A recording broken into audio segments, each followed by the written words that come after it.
Hey everyone, welcome back to the channel.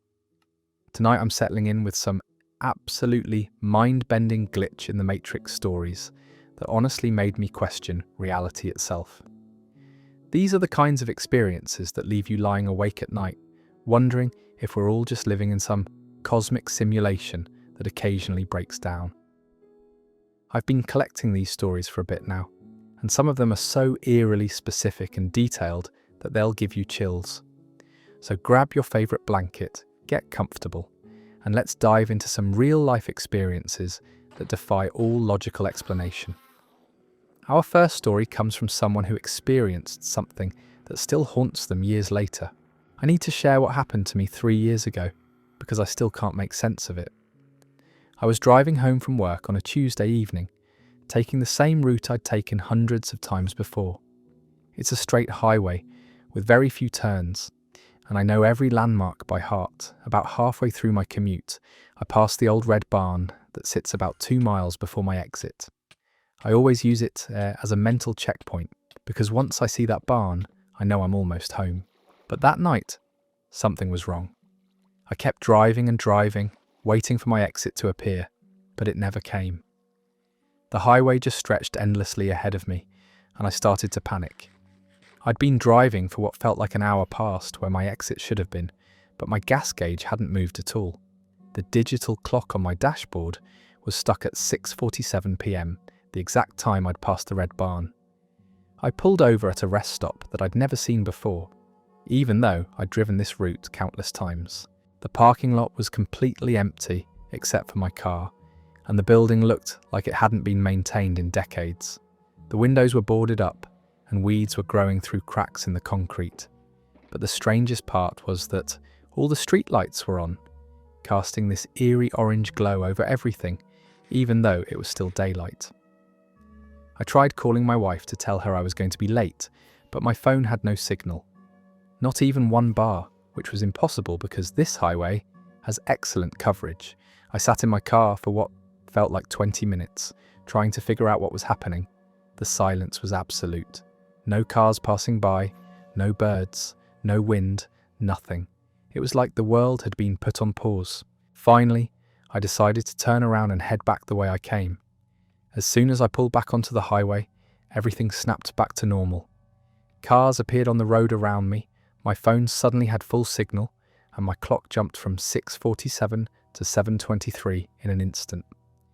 Within 5 minutes, I saw my exit and took it home like nothing had happened. When I got home, my wife asked why I was late. I told her about the traffic, but when I checked my phone, there were no missed calls or texts from her. According to her, I'd arrived home at exactly the same time I always did. She had no memory of me being late at all. I've driven that route hundreds of times since then, and I've never seen that rest stop again. I've looked for it on maps, asked other commuters, even contacted the highway department. Nobody knows what I'm talking about. The weirdest part is that my car's odometer showed I'd driven the exact same number of miles I always did for that trip, as if those extra hours of driving never happened. That story ends there.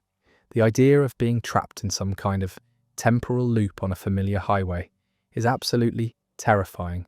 It's like reality just glitched, and he got caught in a pocket of space-time that shouldn't exist. The fact that his wife had no memory of him being late makes it even more unsettling, like he slipped into an alternate version of his commute and somehow found his way back. Time anomalies like this are some of the most disturbing glitches people report because they mess with something we consider completely reliable. Let's move to our next story, which involves a childhood memory that took a very strange turn. When I was 8 years old, I had an imaginary friend named Oliver. He was completely real to me, and I would spend hours talking to him and playing games in my bedroom.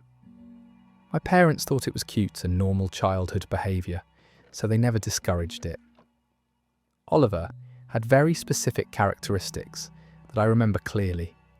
He had messy brown hair, wore a blue striped shirt, and always carried around a small wooden toy airplane. This went on for about 6 months until my parents decided to redecorate my room. While we were moving furniture, my mum found an old photograph wedged behind my dresser. It was a school photo from the 1970s, based on the clothing and hairstyle. The boy in the photo looked exactly like Oliver, down to the messy brown hair and blue striped shirt. Even more disturbing, he was holding the same wooden airplane I'd always imagined Oliver carrying. My parents were confused about where the photo had come from. We'd only lived in the house for 2 years, and the previous owners had moved to Florida and taken all their belongings. My mum called them to ask about the photograph, and they told her something that made everyone uncomfortable. Their son had lived in my bedroom until he died in a car accident in 1978. His name was Oliver, and he'd been 8 years old when he passed away. The family sent us more photos of Oliver, and every single detail matched my imaginary friend perfectly. The way he styled his hair, his favourite shirt, even the wooden airplane that had been his most treasured toy. They'd left that photograph behind by accident when they moved, wedged behind furniture where nobody would think to look. After we found the photo, Oliver stopped visiting me. I would sit in my room waiting for him to appear, but he never did. It was like discovering his real identity had somehow broken whatever connection we'd shared. My parents put the photograph in a frame and set it on my dresser, thinking it might bring me comfort, but it just made me sad. Years later, when I was in high school, I learned more about the house's history. Oliver's family had lived there for over 20 years, and his bedroom had been exactly where mine was. According to neighbours who remembered him, Oliver had been a lonely child who spent most of his time playing alone in his room because he had trouble making friends at school. I'm 32 now, and I still think about Oliver sometimes. I wonder if he was actually trying to communicate with me, or if somehow I was picking up on residual memories left in that room. The timing seems too perfect to be coincidence. A lonely child who died young, reaching out to another lonely child who needed a friend. We moved out of that house when I was 12, but I drove by it a few years ago. The new owners had completely renovated the outside, but I could still see my old bedroom window on the second floor. I sat in my car wondering if Oliver was still there, waiting for another 8-year-old to befriend. That story is finished. The connection between an imaginary friend and a deceased child who lived in the same room is absolutely chilling. What makes it even more compelling is how specific the details were, down to the wooden airplane that no living person could have known about. It raises so many questions about whether consciousness can somehow imprint itself on physical spaces, especially when trauma or strong emotions are involved. The fact that Oliver stopped appearing once the truth was discovered suggests there was definitely something supernatural happening beyond normal childhood imagination. Our next story takes us into territory that will make you question everything you think you know about time and memory. Last month, I experienced something that completely shattered my understanding of reality. I was at my local coffee shop, a place I visit almost every morning before work. It's a small independent place that's been in the same location for over 15 years. I know the layout by heart, I recognise all the regular customers, and I'm friendly with most of the staff. But that Tuesday morning, everything was different. The moment I walked in, I noticed the walls were painted a soft yellow instead of the usual dark green. The furniture was arranged completely differently, with the counter moved to the opposite wall and tables in configurations I'd never seen before. Even the menu board looked different, featuring drinks and pastries that weren't typically available. I approached the counter, confused but trying to act normal. The barista was a woman I'd never seen before, probably in her 50s with grey hair and a warm smile. She greeted me cheerfully and asked what I could get for me. I ordered my usual medium coffee with cream, but she looked puzzled and said they didn't serve coffee in medium sizes, only small and large. This was strange because I'd ordered a medium coffee from this exact shop hundreds of times. I adjusted my order and asked for a large instead. While she prepared it, I looked around the shop more carefully. Not only was everything arranged differently, but there were customers I didn't recognise at all. In a small neighbourhood coffee shop, you start to know the regulars, but every single person was a complete stranger. The barista handed me my coffee and said, That'll be $4.50. I was shocked because my usual order never cost more than $3. When I mentioned this seemed expensive, she smiled and said they'd actually lowered their prices recently, and that coffee used to cost over $5.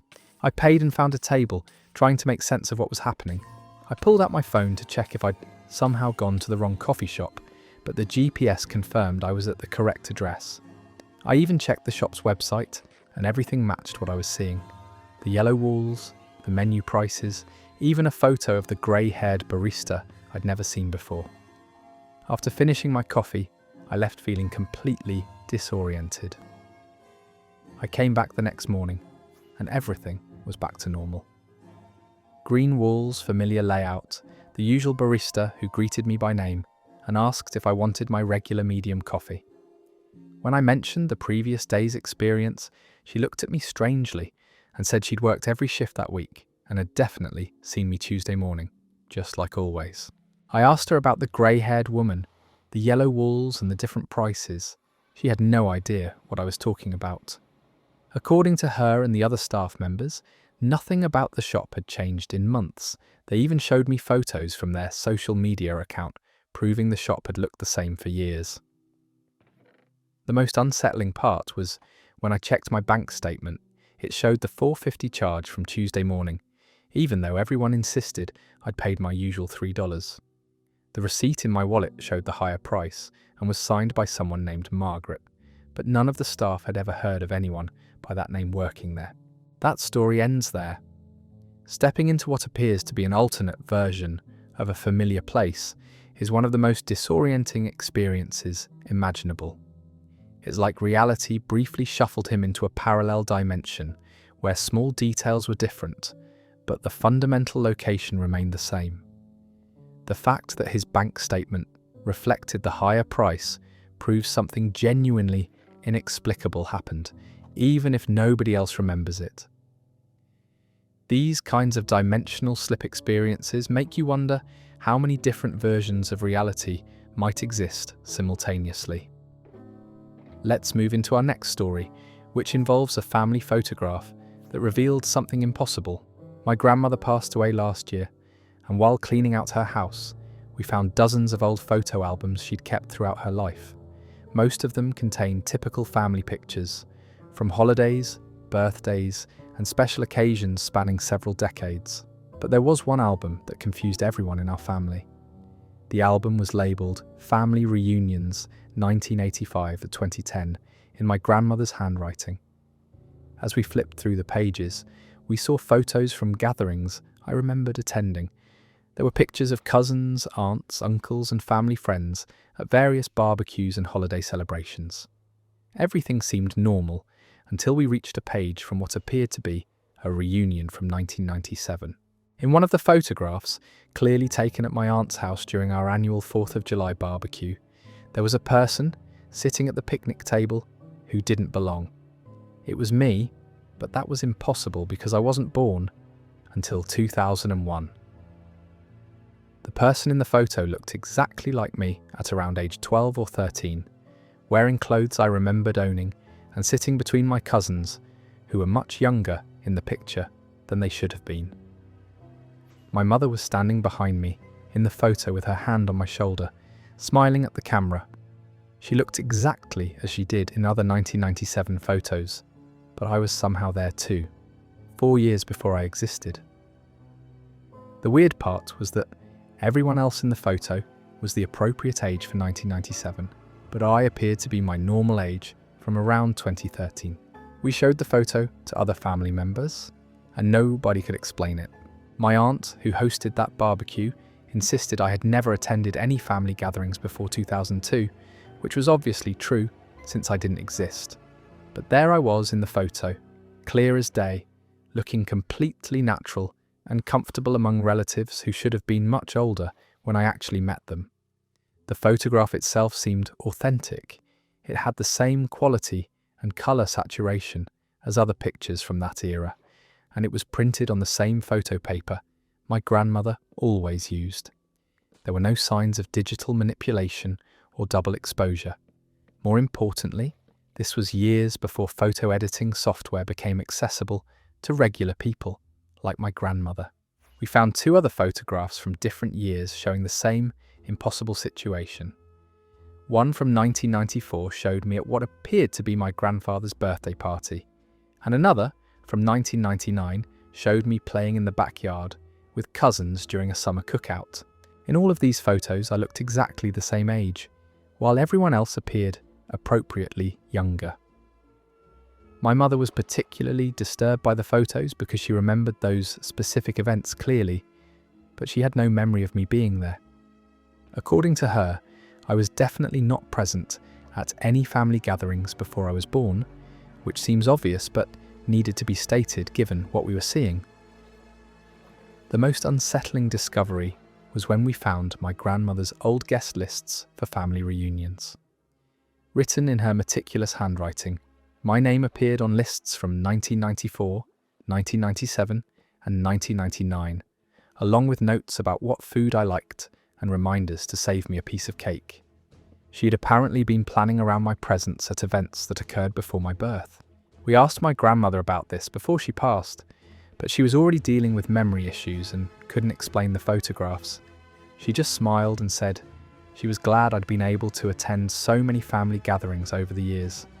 When we pressed for details, she became confused and couldn't understand why we were asking such strange questions about normal family photos.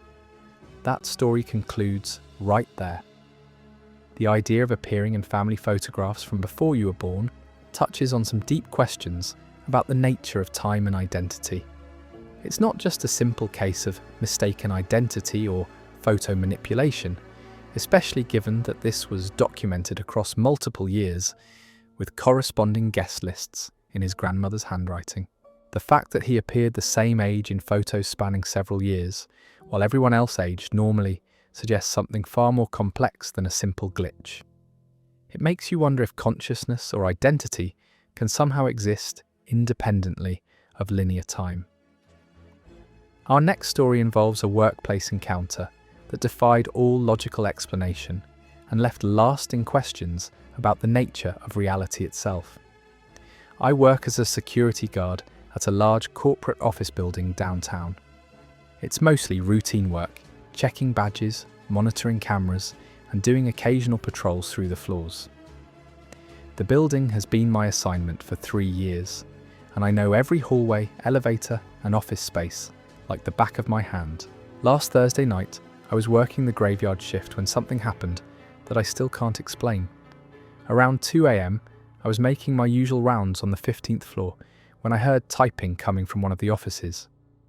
This was strange because the building should have been completely empty except for me and the cleaning crew, who had already finished that floor hours earlier. I followed the sound to office 1547, which belongs to a woman named Patricia, who works in accounting. Through the glass door, I could see someone sitting at her desk, typing on the computer. The figure was wearing a dark business suit and appeared to be working intently on something important. I knocked on the door and called out, asking if everything was okay. The person looked up at me, and I realized it was Patricia herself. She seemed surprised to see me and explained that she'd stayed late to finish a project that was due first thing in the morning. She apologized for not checking in with security and said she'd be leaving within the hour. This seemed reasonable enough, so I continued my patrol. But something bothered me about the encounter. Patricia had looked exactly the same as always, but there was something off about her mannerisms. She seemed more formal than usual, and her voice sounded different somehow, more professional and distant than the friendly woman I'd chatted with many times before. About 30 minutes later, I decided to check on her again, to make sure she was okay working so late.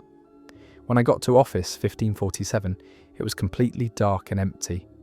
I used my master key to unlock the door and look around. The computer was turned off. There were no signs anyone had been working there, and Patricia's usual personal items were arranged exactly as she always left them at the end of the day. I checked the security logs to see when Patricia had badged out of the building, and according to our system, she'd left at 5:47 p.m, just like she did every weekday. There was no record of her returning to the building, and our cameras showed no one entering or leaving office 15:47 during my shift. The next morning, I asked Patricia about staying late the previous night.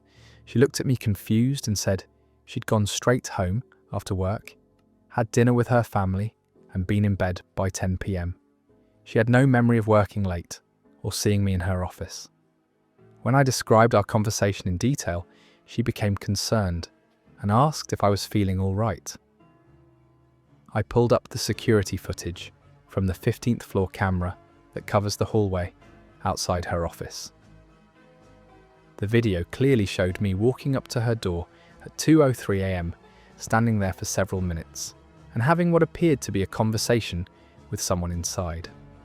But the camera angle couldn't capture the interior of the office, so there was no way to prove what I'd seen. The strangest part was discovering that Patricia had indeed finished the project she mentioned working on. When she arrived at work that morning, the report was completed and saved on her computer with a timestamp of 2:24 a.m, but Patricia insisted she'd finished it before leaving the previous evening and had no explanation for the timestamp discrepancy. I've worked security for over a decade, and I've never experienced anything like this.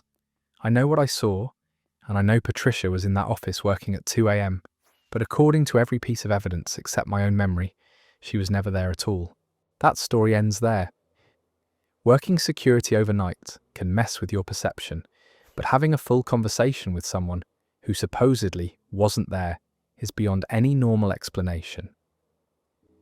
The fact that the work was actually completed with a timestamp matching when he saw her makes it even more bizarre. It's like he witnessed some kind of echo or impression of Patricia's consciousness, completing tasks while her physical body was safely at home sleeping. Here's our next story about a childhood home that held secrets no one could have predicted. I grew up in a house that my parents bought when I was 5 years old. It was a typical suburban home built in the 1960s with 3 bedrooms, 2 bathrooms, and a finished basement that became my playroom. I lived there until I graduated high school and moved away for college, so I knew every inch of that house intimately. About 10 years after I moved out, my parents decided to renovate the basement to create a home office for my father's retirement. During the demolition, they discovered something that shouldn't have existed. Behind the panelled walls, they found a fully furnished room that none of us had ever known was there. The hidden room was about 12 feet by 10 feet, with its own electrical outlets and overhead lighting. It contained a small desk, a bookshelf filled with children's books, several toys that looked like they were from the 1970s, and a twin bed with sheets that appeared to have been recently used. The air smelled stale, but not musty, like the room had been sealed but not abandoned.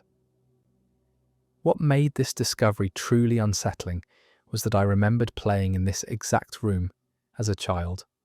Not the basement playroom where I actually spent my time, but this hidden space that supposedly didn't exist. I had vivid memories of reading those specific books, playing with those toys, and sometimes taking naps on that small bed. I even remembered the way the light from the single window created patterns on the wall during afternoon hours. My parents were baffled because they'd lived in the house for over 20 years and had no knowledge of this room. The original blueprints they'd received when purchasing the house showed no indication of additional space in the basement. They contacted the previous owners, who insisted they'd never known about any hidden room and had certainly never furnished one as a child's play area. The construction of the room was professional and appeared to be original to the house. The walls were properly insulated, the electrical work was up to code, and everything seemed to have been built at the same time as the rest of the basement. But somehow, this fully functional room had existed behind a wall for decades, without anyone knowing about it.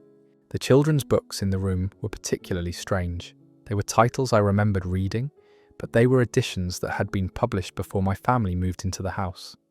Some of them had inscriptions written in a child's handwriting that looked remarkably similar to my own penmanship from that age, but the dates were from years before we lived there.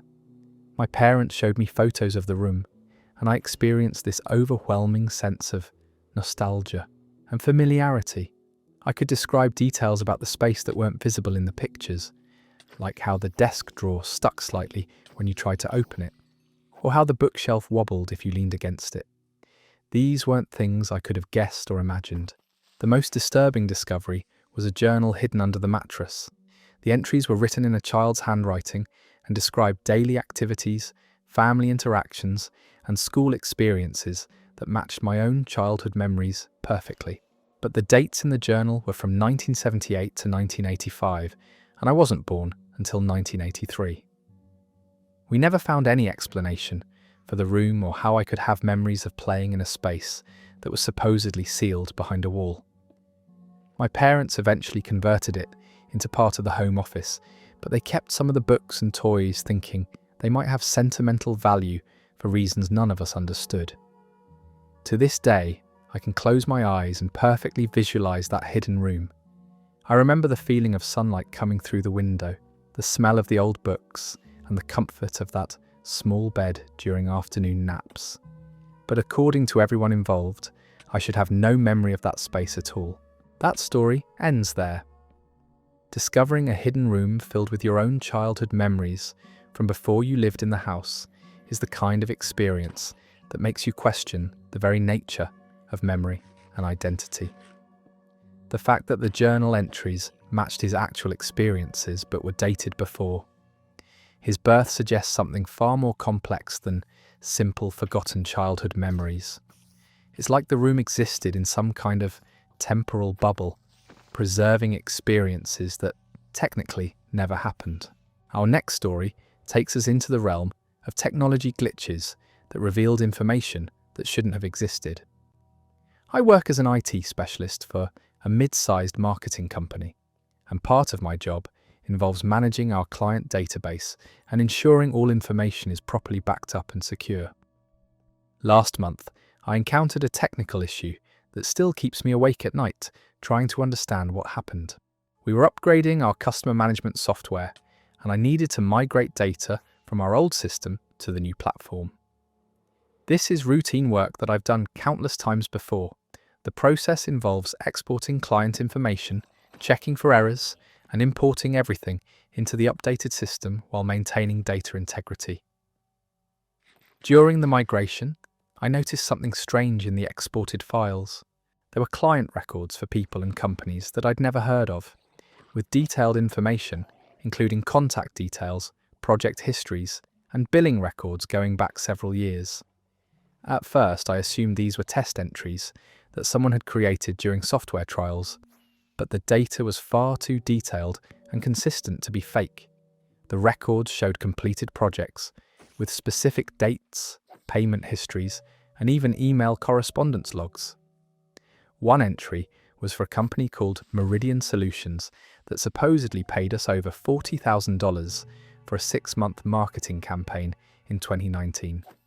Another record belonged to a client named Robert Chen, who had apparently worked with us on multiple projects between 2020 and 2022. I checked with our accounting department to verify these transactions, but they had no record of either client. I asked the project managers if they remembered working with Meridian Solutions or Robert Chen, but nobody had ever heard of them. I even searched through our email servers and found no correspondence with either client, despite the database showing detailed communication logs. The financial records were the most puzzling aspect. The database showed specific invoice numbers, payment dates, and transaction amounts for services that had apparently been completed and paid for. But when I cross-referenced these invoices with our actual accounting software, none of them existed. The invoice numbers followed our standard format perfectly, but they weren't in our system. I decided to contact these phantom clients directly using the phone numbers and email addresses listed in the database. The phone number for Meridian Solutions was disconnected, and the emails bounced back as undeliverable. But when I searched online for Robert Chen using the address from his client record, I found something that made my blood run cold. Robert Chen had died in a car accident in early 2021, according to his obituary. The date of his death was listed as February 14th, 2021, but our database showed project completion and final payment from him on March 3, 2021, nearly 3 weeks after he had passed away. I brought this information to my supervisor, expecting we'd launch an investigation into potential security breaches or data corruption. Instead, she told me to delete the phantom records and continue with the migration as if nothing had happened. When I pressed for an explanation, she said, "Sometimes old systems generate corrupted data that looks realistic but doesn't represent actual business transactions," but I couldn't let it go.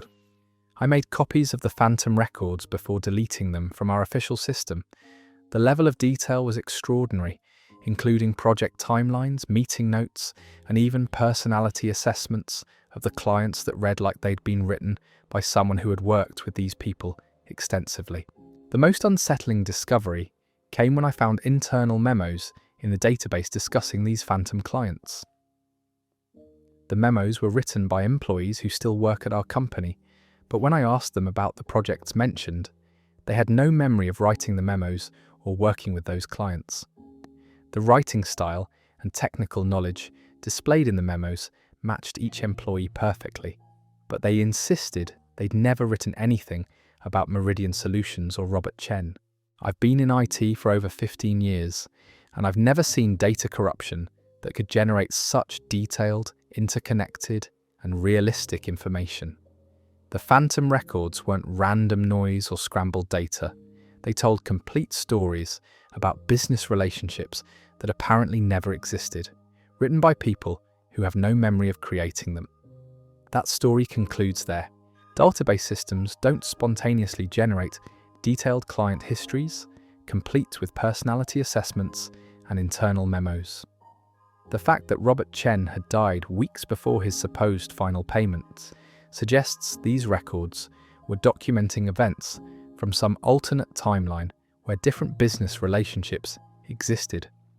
It's like the database somehow captured information from a parallel version of the company, where these phantom clients were real and active. Let me continue with a story that involves a family heirloom with properties that challenged everything the family thought they knew about their own history. My great-aunt passed away last year and left me her antique jewellery collection.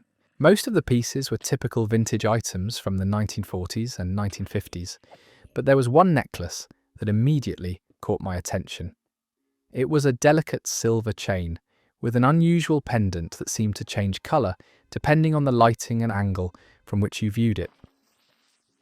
The pendant was about the size of a quarter and appeared to be made from some kind of stone or crystal that I couldn't identify. Sometimes it looked deep blue, other times it appeared green or purple, and occasionally it seemed to contain tiny points of light that moved like stars in a night sky. My great-aunt had worn it frequently, and I remembered admiring it as a child during family gatherings. When I got home with the jewellery collection, I decided to research the necklace to learn more about its origins and potential value. I took several photographs of the pendant under different lighting conditions, hoping to identify the type of stone and possibly trace its history. That's when things became strange. In every photograph I took, the pendant appeared completely different than what I could see with my naked eye. While looking directly at the necklace, I saw the colour-changing stone with its moving points of light. But in photographs, the pendant showed what appeared to be detailed landscapes, like tiny windows into other worlds. One photo revealed a mountainous region with snow-capped peaks and a small village nestled in a valley. Another showed what looked like an ocean scene with islands and sailing ships that appeared to be from a much earlier historical period. The most striking image showed a forest scene with unusual trees that had silver bark and leaves that seemed to glow with their own internal light. I showed the photographs to several family members, and they could all see the landscape images clearly. But when they looked at the actual necklace, they saw the same colour-changing stone that I did. The disconnect between direct observation and photographic evidence was consistent across everyone who examined it. My curiosity led me to contact a geology professor at the local university to see if he could identify the stone. When I showed him the photographs, he was fascinated by what appeared to be incredibly detailed microscopic engravings. But when I brought the actual necklace to his office, he saw only a simple piece of polished stone with interesting optical properties. The professor suggested using specialized equipment to examine the pendant more closely. Under a high-powered microscope, the stone revealed intricate patterns that seemed to move and shift even while we watched. The imagery was so detailed that it looked like we were viewing real locations from an impossible perspective, as if the pendant contained actual windows to distant places. The most unsettling discovery came when I found my great-aunt's diary among her personal belongings. In entries dating back over 30 years, she wrote about travelling to the places shown in the pendant's photographs. She described visiting the mountain village, sailing among the mysterious islands, and walking through the forest with the glowing trees. But according to family records, my great-aunt had rarely travelled, and had certainly never been to any locations matching the landscapes visible in the photographs. She'd lived a quiet life in the same small town for over 60 years, working as a librarian and caring for elderly relatives. Her diary entries were remarkably detailed, describing the climate, the local customs, and even conversations with people she'd met in these impossible places. She wrote about the pendant as if it were a means of transportation, referring to it as her window home, and mentioning that she could visit these locations whenever she wore the necklace during sleep. The final entry in her diary, written just weeks before she passed away, mentioned that she was leaving the necklace to me because I was the only family member who had shown genuine interest in its properties as a child. She wrote that the pendant would only reveal its true nature to someone who was ready to see beyond the ordinary world. I still wear the necklace occasionally, but I've never experienced the kind of travel my great-aunt described in her diary. The photographs continue to show the mysterious landscapes, and the pendant still changes colour when I look at it directly. Sometimes, late at night, I think I can feel a slight warmth from the stone, as if it's trying to communicate something I'm not yet ready to understand. That story ends there. An heirloom that shows different realities in photographs than what you can see directly suggests some kind of dimensional viewing device masquerading as jewellery. The fact that his great-aunt documented detailed travels to these photographed locations while apparently never leaving her small town raises incredible questions about consciousness, projection, and the nature of experience itself. It's like she discovered a way to visit parallel worlds through dreams while wearing the pendant. Our next story involves a neighbourhood that seemed to exist in multiple versions of reality simultaneously. I moved to a quiet suburban neighbourhood 2 years ago, thinking I'd found the perfect place to settle down. The houses were well maintained, the streets were tree-lined, and everyone seemed friendly enough during my initial visits. But after living there for a few months, I started noticing things that didn't quite add up. The first strange thing was the house directly across from mine. Sometimes it was painted blue with white shutters, and other times it appeared to be grey with black trim. I initially thought maybe the owners were in the middle of renovating, but the changes would happen overnight with no signs of construction work or painting equipment. I mentioned this to my neighbour, Mrs. Patterson, who lived next door to me. She looked at me strangely and said the Morrison house had always been grey with black trim for as long as she could remember, but I was certain I'd seen it blue just the day before. I even checked photos I'd taken when I first moved in, and sure enough, the house appeared blue in some pictures and grey in others, sometimes within the same roll of film. The inconsistencies weren't limited to that one house. The corner store at the end of our street would sometimes be called Murphy's Market, and other times Thompson's Grocery. The signage, the interior layout, and even the products they carried would be completely different depending on when I visited. But whenever I asked other residents about these changes, they acted like I was confused or mistaken. The most unsettling discovery came when I started keeping a journal of these observations. I documented the appearance of various houses, businesses, and even street signs, taking photographs whenever possible. After several months of record keeping, I realised I was living in a neighbourhood that seemed to exist in at least 3 different versions. In version A, the Morrison house was blue, Murphy's Market sold organic produce, and there was a small park between Oak Street and Maple Avenue. In version B, the Morrison house was grey, Thompson's grocery focused on conventional foods, and the space between Oak and Maple was occupied by additional residential properties. Version C featured elements from both other versions plus unique characteristics I'd never seen elsewhere. The transitions between versions weren't gradual. I'd go to bed in version A and wake up in version B, with no explanation for how or when the change occurred. My own house remained consistent across all versions, as did most of the residents, but their memories seemed to adjust to match whichever version was currently active. I decided to test this phenomenon by leaving a note for Mrs. Patterson about the Morrison house colour. In version A, I wrote that the house was currently blue and asked her to confirm this. When I checked back the next day, we were in version B, and my note had changed. It now read that the house was grey, written in my own handwriting, even though I distinctly remembered writing about it being blue. The psychological strain of living in a reality that shifted without warning became overwhelming. I started questioning my own memory and sanity. Was I experiencing some kind of breakdown? Or was I genuinely witnessing multiple versions of the same neighbourhood overlapping in impossible ways? I tried to find evidence that would remain consistent across all versions.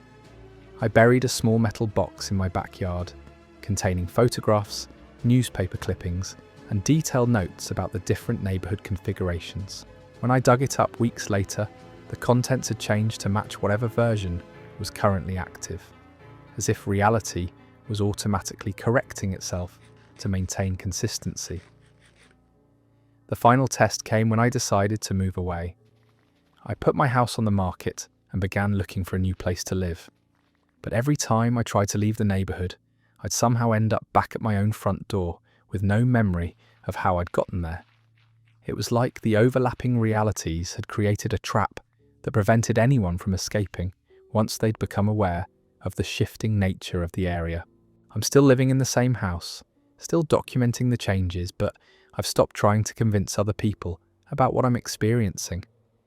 They exist comfortably within whichever version happens to be active, their memories automatically adjusting to maintain the illusion of consistency. Sometimes I wonder if I'm the glitch in this system, the one element that refuses to conform to the shifting reality around me.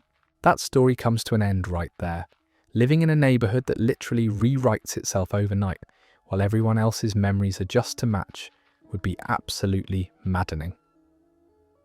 The fact that his own notes changed to reflect whichever reality was active suggests he's trapped in some kind of dimensional pocket where multiple timelines are bleeding together. At least he's documenting it, even if the documentation keeps changing on him. The idea that he can't physically leave once he became aware of the glitch is terrifying. Like consciousness itself has become a prison. Moving into our next experience, here's a story about a routine medical appointment that revealed something impossible about the nature of identity. I went to my family doctor last month for a routine physical exam, something I do annually as part of maintaining good health. I'd been seeing Dr. Williams for about 5 years, and these appointments were always straightforward and predictable. But this visit turned into something I'm still trying to process. When I arrived at the medical office, everything seemed normal. I checked in with the receptionist, waited in the familiar lobby, and was called back to an examination room at my scheduled time. Dr. Williams entered the room carrying my file, greeted me warmly, and began asking his usual questions about my general health and any concerns I might have. About 10 minutes into the appointment, Dr. Williams paused while reviewing my chart and looked at me with a confused expression. He asked if I'd been experiencing any memory problems or unusual symptoms lately. When I told him I felt fine, he showed me my medical file and asked me to explain something that didn't make sense. According to my official medical records, I had died 3 months earlier from complications following a minor surgical procedure. The file contained detailed notes about my decline, hospitalization, and eventual death, all documented in Dr. Williams's own handwriting. There was even a death certificate with his signature, listing the cause of death and time of passing. I stared at the documents in disbelief. The handwriting was definitely Dr. Williams's, and the medical terminology and details were far too specific to be fabricated. But I was obviously sitting in his office, very much alive, having a conversation about records that claimed I was deceased. Dr. Williams was equally baffled. He remembered writing those notes and signing the death certificate, but he also clearly remembered seeing me for regular appointments after the date of my supposed death. He pulled up his appointment calendar and showed me entries for visits I'd made in the months following my documented demise. We called in the office manager to review the situation. She confirmed that my file contained the death certificate and final medical notes, but she also had records of me scheduling and attending appointments after that date. The computer system showed I was listed as both deceased and as an active patient simultaneously. The strangest part was when Dr. Williams asked me about the surgical procedure mentioned in the death records. I had no memory of ever having surgery, and there were no scars or other physical evidence that any procedure had been performed. But the medical notes described the operation in detail, including my pre-surgical consultation, the procedure itself, and my post-operative care.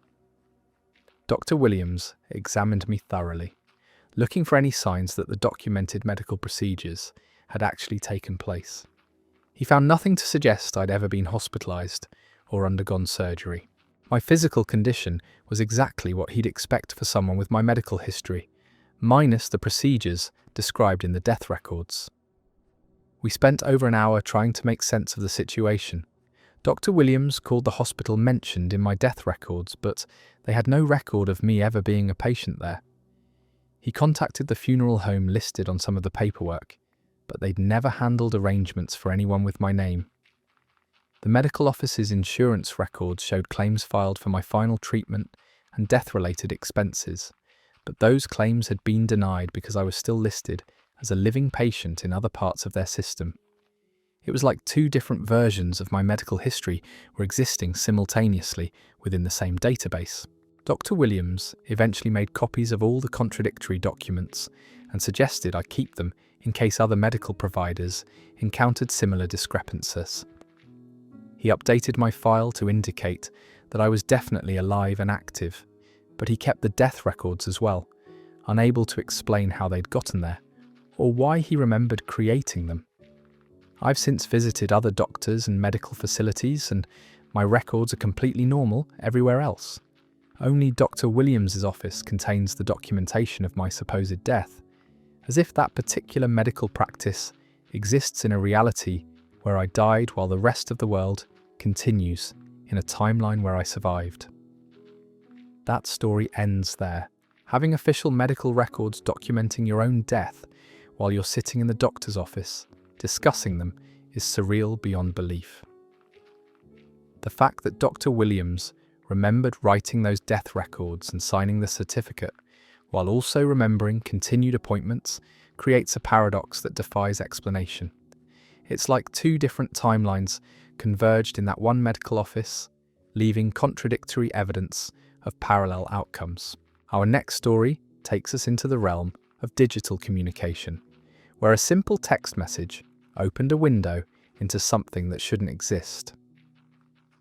I received a text message last Tuesday that changed everything I thought I knew about my family. The message came from my sister's phone number, but the content made no sense. It read, "Thanks for helping me move the piano yesterday. Mum's new house looks great with it in the living room." This was confusing because my sister had never owned a piano. My mother hadn't moved recently, and I certainly hadn't helped anyone move furniture the day before. I called my sister immediately to ask about the message, but she insisted she hadn't sent it and had no idea what I was talking about. When I showed her the text on my phone, she could see it clearly, but she had no record of sending it in her message history. According to her phone, The last text she'd sent me was from several days earlier about meeting for lunch. She suggested maybe someone had spoofed her number or there'd been some kind of technical glitch. But then she mentioned something that made the situation even stranger. She said she'd actually been thinking about getting a piano lately and had been browsing online listings for used instruments. She'd also been helping our mother look at smaller houses because Mum had mentioned wanting to downsize from her current home. I decided to call my mother to ask about her moving plans. She seemed surprised by my question and said she'd been considering selling the house, but hadn't made any concrete decisions. When I mentioned the piano, she got excited and said she'd always wanted one, but never had the space in her current home. Over the next few days, I received more text messages from my sister's number describing events that hadn't happened, but seemed related to things that might happen in the future. One message thanked me for helping with Mum's yard sale. Another mentioned how nice the new kitchen looked after the renovation. Each message described activities involving family members helping each other with tasks related to my mother's potential move and downsizing. But none of these events had actually occurred, and my sister continued to deny sending any of the messages. The situation became more complex when I started receiving texts from other family members' numbers describing the same fictional events from their perspectives. My cousin sent a message about how much she enjoyed the housewarming party at Mum's new place. My uncle texted about borrowing my truck to help move furniture. None of these family members had any memory of sending these messages, and none of the described events had taken place. But the messages were remarkably detailed and consistent, painting a picture of a coordinated family effort to help my mother transition to a smaller home. Then, about 2 weeks after the first mysterious text, my mother called to say she'd found a perfect little house and wanted to put an offer on it. She asked if I could help her start sorting through her belongings and possibly assist with moving when the time came. My sister called the same day to say she'd found a beautiful antique piano at an estate sale and thought it would be perfect for Mum's new place. She wanted to know if I could help her transport it once Mum was settled in her smaller home. As these real events began to unfold, I realised they were following the exact sequence described in the mysterious text messages I'd been receiving. Every detail mentioned in the phantom texts was coming true, from the specific house my mother chose to the type of piano my sister wanted to buy. I kept all the messages as documentation, and as each event occurred in real life, I could reference the texts that had described them weeks in advance. It was like I'd been receiving updates about future family activities from some alternate version of reality where these events had already taken place. The messages stopped coming once all the described events had actually happened. My mother is now settled in her new home, with the piano in her living room, exactly as the first mysterious text had described. But I still have no explanation for how I received detailed accounts of these events before they occurred. That story ends right there. Getting text messages from your family describing events that haven't happened yet, but then watching them unfold exactly as described is like having a direct line to the future. The fact that multiple family members' numbers were sending these prophetic messages while none of them remember doing it suggests some kind of temporal communication glitch. It's as if their future selves found a way to update the past about upcoming family activities. Here's the next story, involving a childhood friend who may have existed in more ways than one. When I was 9 years old, I had a best friend named Timothy who lived 3 houses down from me on Elm Street. We spent every day together during the summer of 1994, riding bikes, building forts, and exploring the woods behind our neighbourhood. Timothy was funny, adventurous, and shared my love of comic books and baseball cards. At the end of that summer, Timothy's family moved away to another state. We promised to write letters and stay in touch, but, like most childhood friendships interrupted by distance, we gradually lost contact. I have clear memories of our adventures together, and I even kept some of the comic books we'd traded back and forth. 25 years later, I decided to look up Timothy on social media to see how his life had turned out. I searched for his full name, tried various combinations, and even looked through old school records to find more information about his family. But I couldn't find any trace of him anywhere online. This seems strange in an era where almost everyone has some kind of digital footprint. So I decided to contact other childhood friends to see if they remembered Timothy. I reached out to classmates, neighbours and kids who had lived in our area during that summer. None of them remembered Timothy at all. They all recalled me playing alone a lot that summer, spending time by myself in the woods and often talking to imaginary friends. According to everyone I contacted, I had never had a friend named Timothy living on our street. I was convinced they were mistaken, so I decided to visit my childhood neighbourhood to refresh my memory and possibly find evidence of Timothy's existence. When I got to Elm Street, I walked to the house where Timothy's family had lived. The current residents had been there for over 15 years and had no knowledge of any family with that name ever living in the house. I checked with the local school district to see if Timothy had been enrolled during the 1993-94 school year. There were no records of any student with his name, and the class photos from that period showed no one matching his appearance. It was like Timothy had been completely erased from all official documentation. But I still had physical evidence of our friendship. I found the comic books we'd traded, and some of them had his name written inside the covers in a child's handwriting that was different from my own. I also found photographs from that summer that showed me playing with another child who matched Timothy's appearance exactly. When I showed these photos to my parents, they seemed confused and concerned. They insisted the other child in the pictures was me, photographed from different angles or at different times. But I could clearly see two distinct children in the same frame, and one of them was definitely Timothy. I took the photos to a professional photo analyst to determine if they had been manipulated or were the result of double exposure. The analysis confirmed that the images were authentic and unaltered, showing two separate children playing together in various outdoor locations. The most compelling evidence was a letter I found among my old belongings. It was addressed to me from Timothy, postmarked from his new city, and described his new school and how much he missed our adventures together. The handwriting was clearly from a child, and the details about his move matched what I remembered about his family's relocation. But when I tried to trace the return address on the letter, I discovered that the street mentioned didn't exist in the city where it was supposedly mailed from. The postal code was also invalid, and the post office had no record of ever processing mail from that location. I'm now convinced that Timothy existed, but perhaps not in the same reality as everyone else around me. The physical evidence of our friendship is real and tangible, but he seems to have left no trace in anyone else's memory or in any official records. It's like he existed in a parallel version of my childhood that only I experienced. That story concludes there. Having concrete physical evidence of a friendship that everyone else insists never happened is profoundly isolating and confusing. The fact that photos show two distinct children while everyone else sees only one person suggests he was interacting with someone who existed in a slightly different dimensional space. Sometimes, the most meaningful relationships in our lives happen with people who don't quite belong to our version of reality.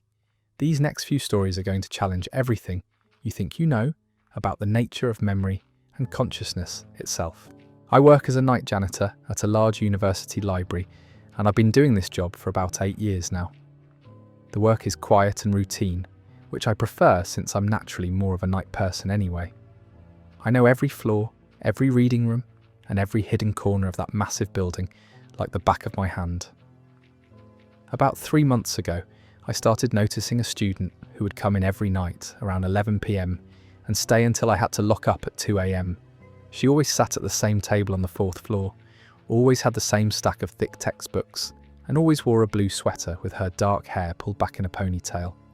She was incredibly focused and never seemed to notice me cleaning around her.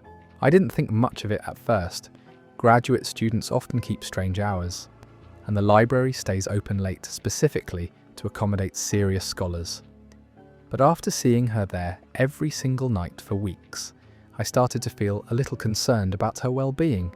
She never seemed to eat anything or take breaks, just sat there reading and taking notes with intense concentration. One night in early October, I decided to approach her table to empty the trash can nearby and maybe strike up a friendly conversation. As I got closer, I could see she was reading what appeared to be advanced mathematics textbooks, with pages covered in complex equations and formulas I couldn't begin to understand. When I said hello and asked how her studies were going, she looked up at me with a confused expression. She seemed genuinely surprised to see me standing there, like she hadn't noticed me approaching, despite the sound of my cleaning cart rolling across the floor. She smiled politely and said her research was going well, then immediately returned to her books. Over the following weeks, I tried to engage her in small talk whenever I cleaned near her table. She was always pleasant but seemed distracted, like she was only partially present in our conversations. She mentioned she was working on her doctoral dissertation in theoretical physics, and that she often lost track of time when she was deep in thought about her research. The strange thing was that she never seemed to age or change at all. After months of seeing her every night, she looked exactly the same as when I first noticed her.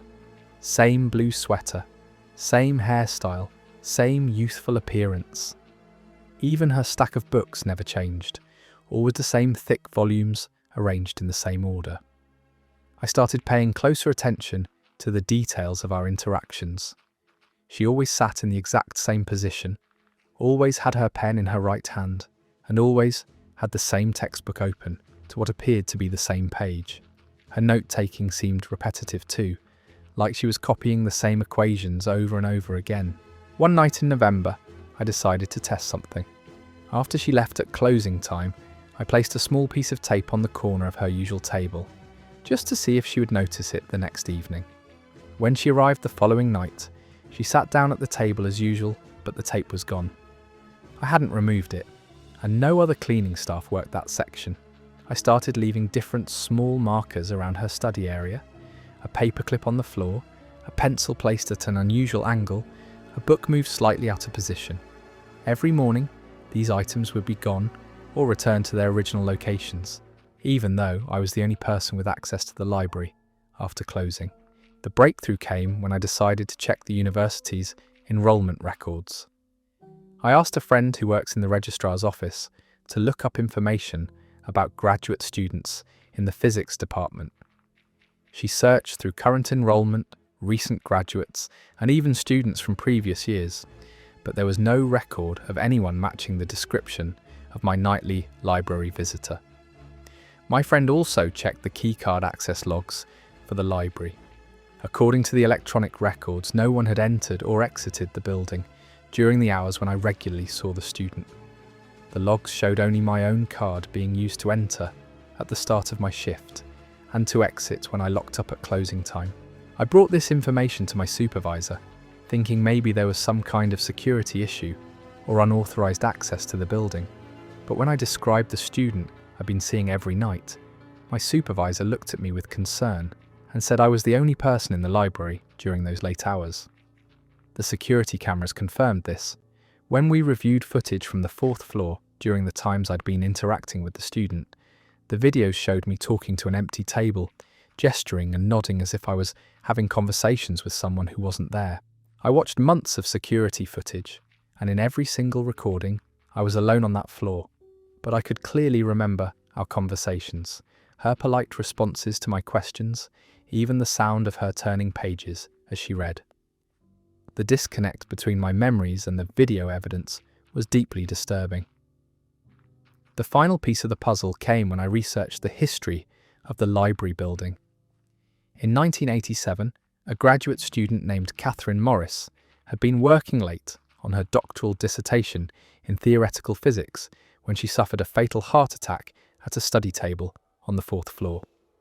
She was found the next morning by the cleaning staff, still sitting in her chair with her research spread out in front of her. The photograph in the newspaper article about her death showed a young woman with dark hair, pulled back in a ponytail, wearing a blue sweater, surrounded by thick mathematics textbooks. She looked exactly like the student I'd been talking to every night for months.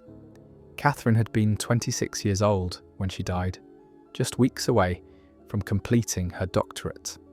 According to the article, she was known for her intense dedication to her research and often stayed in the library until closing time, working alone on complex equations that few people could understand.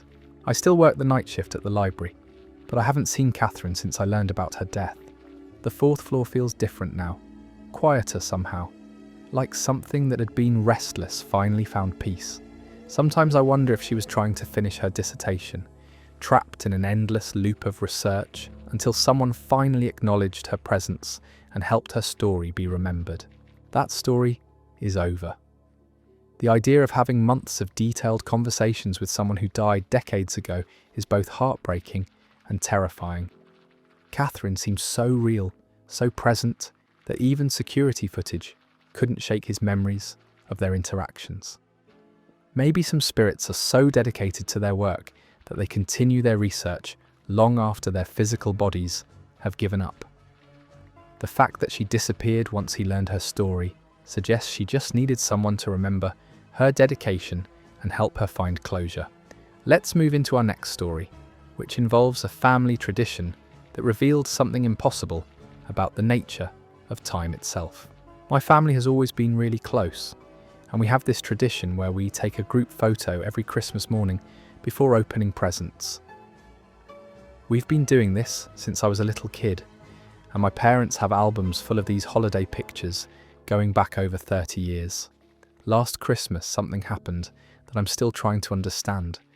We were setting up for our usual family photo when my mum noticed that my dad was wearing the same red sweater he'd worn in previous years. She joked that he needed to expand his holiday wardrobe, and we all laughed as we positioned ourselves around the Christmas tree. My younger brother was visiting from college. My sister had brought her new boyfriend, and my grandparents had driven in from their retirement community. It was a perfect family gathering, and everyone was in great spirits as we prepared to take the photo. But when my mum looked through the camera viewfinder to frame the shot, she made this strange noise and lowered the camera with a confused expression. She said she could see someone in the background who wasn't supposed to be there, someone standing behind the couch who didn't belong in our living room. We all turned to look, but there was nobody behind the couch.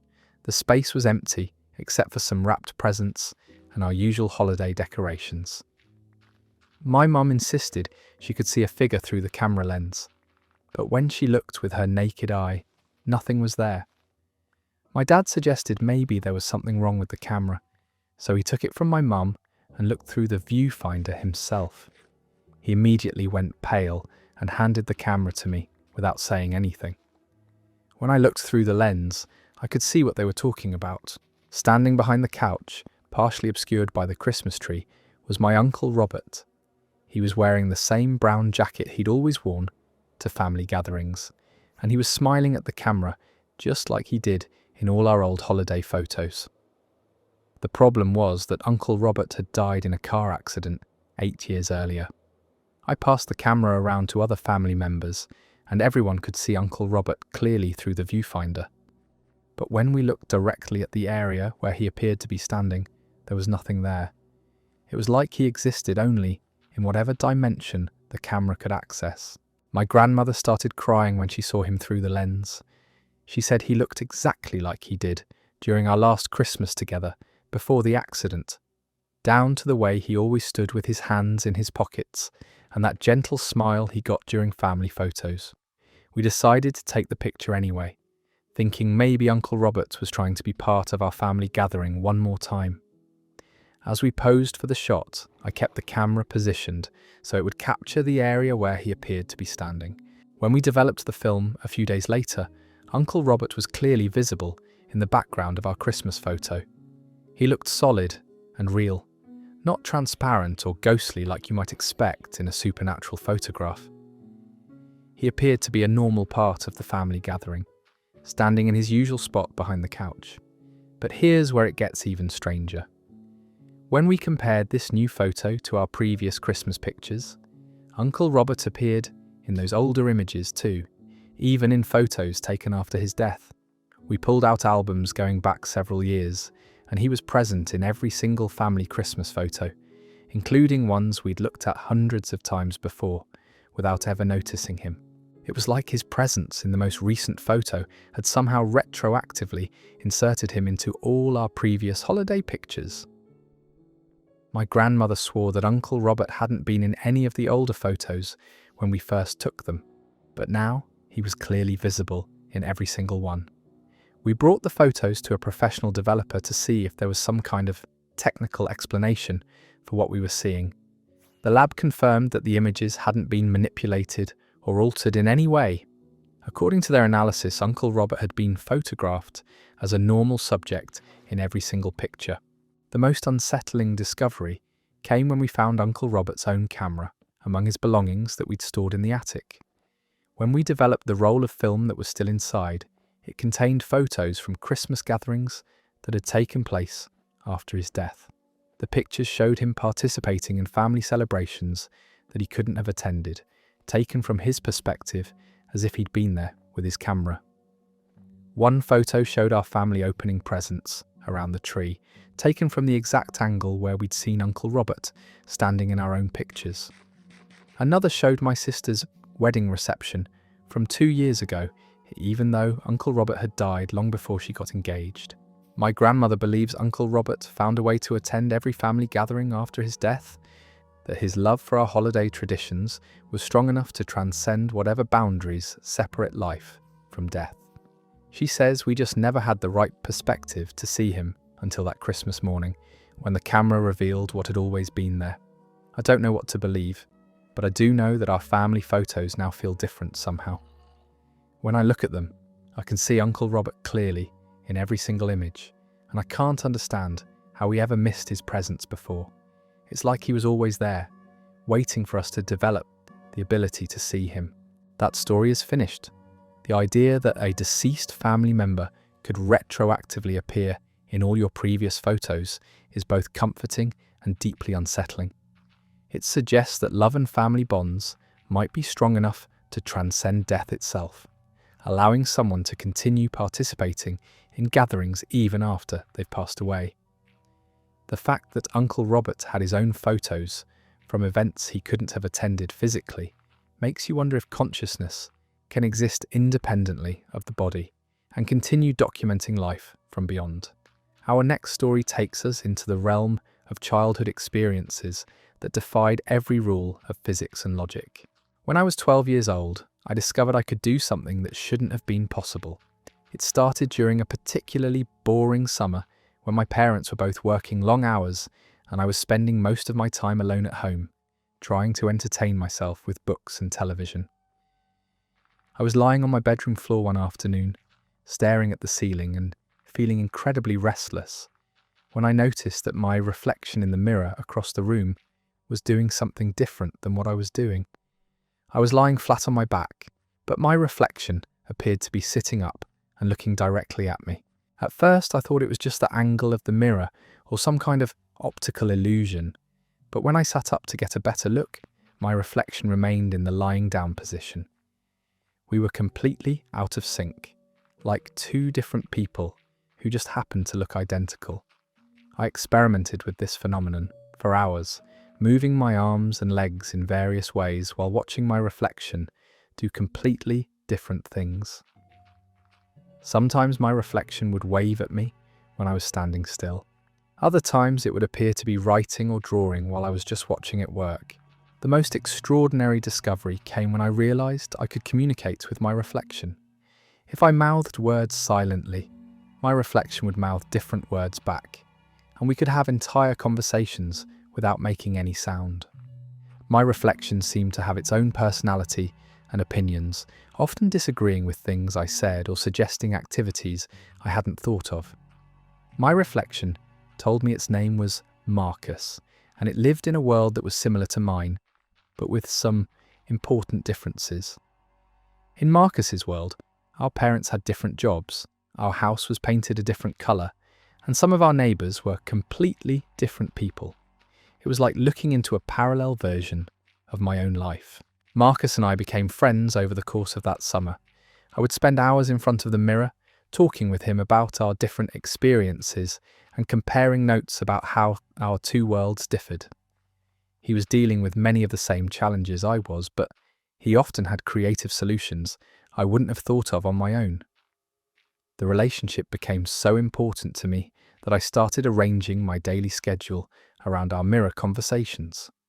I would rush home from any activities just to spend time talking with Marcus, and I found myself looking forward to our discussions more than anything else in my life. One day in late July, Marcus told me he'd figured out a way for us to switch places temporarily. He said he'd been experimenting with reaching through the mirror surface, and he thought we could actually trade positions for short periods of time. I was both excited and terrified by this possibility. The first time we attempted the switch, I placed my hand against the mirror surface and felt it give way like it was made of thick liquid instead of solid glass.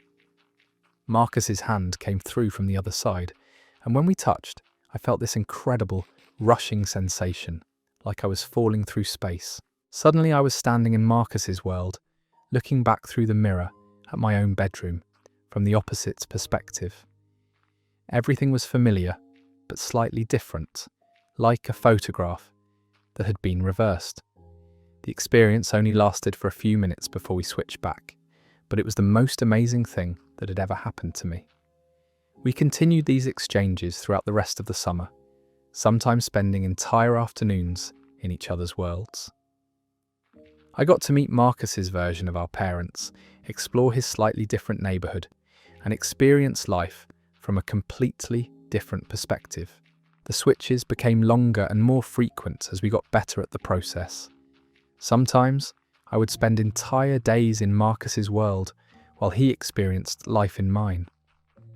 Our parents never seemed to notice the difference, which made me wonder if the changes were too subtle for anyone else to detect. But as school started approaching in late August, Marcus began acting strange during our conversations. He seemed distant and worried about something he wouldn't explain. When I asked him what was wrong, he said he'd been talking to other reflection people and had learned something disturbing about our exchanges. According to what Marcus had discovered, the switching process was gradually merging our two worlds together. Each time we traded places, small details from his reality would remain in mine, and vice versa. Eventually, the two worlds would become so mixed up that neither of us would be able to find our way back to our original lives. Marcus said we needed to stop switching immediately and try to return to our proper worlds permanently.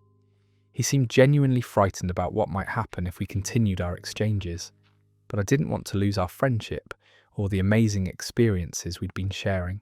We had one final conversation through the mirror where Marcus explained that he would have to stop appearing in my reflection to prevent any further mixing of our realities. He said our friendship had been the best part of his summer too, but that we were risking both of our worlds by continuing to interact. The last time I saw Marcus, he waved goodbye and then simply faded away from the mirror. After that, my reflection returned to normal, perfectly matching my own movements and expressions like reflections are supposed to do. I tried for weeks to re-establish contact, but Marcus never appeared again. I'm 28 now, and I still think about that summer sometimes. I've never been able to replicate what happened with Marcus, and I've never found anyone who believes my story about having a friendship with my own reflection. But I know it was real, and I know Marcus was a genuine person from a parallel world who became my closest friend during a time when I really needed one. Sometimes when I look in mirrors, I wonder if Marcus is still there in his world, living his life parallel to mine, but just beyond the reach of normal reflection. I hope he's happy, and that our brief friendship meant as much to him as it did to me. That story comes to an end. Having a genuine friendship with your reflection, who turns out to be a person from a parallel world, is the kind of childhood experience that would shape your entire understanding of reality. The fact that they could physically switch places and experience each other's worlds suggests that mirrors might be more than just reflective surfaces. Maybe they're actually windows between dimensions that most people never learn to access. The bittersweet ending, where Marcus had to disappear to protect both their realities, adds a layer of sacrifice that makes their friendship even more meaningful. Let's dive into our next experience, which involves a workplace situation that challenged everything the protagonist thought they knew about memory and identity. I work as a receptionist at a busy medical office, and part of my job involves maintaining patient files and scheduling appointments. It's routine work that I've been doing for about 4 years, and I pride myself on being organised and detail-oriented. But last month something happened that made me question my own competence and sanity. A woman named Patricia Collins came in for her appointment on a Tuesday morning. She was probably in her 60s, well-dressed, and very polite as she checked in for her 10 a.m. slot with Dr. Harrison. I found her file in our system, confirmed her insurance information, and had her take a seat in the waiting room. About 20 minutes later, Dr. Harrison came out to the front desk looking confused. He asked me about Patricia Collins and why she was on his schedule, because he'd never heard of her before and had no record of her ever being his patient.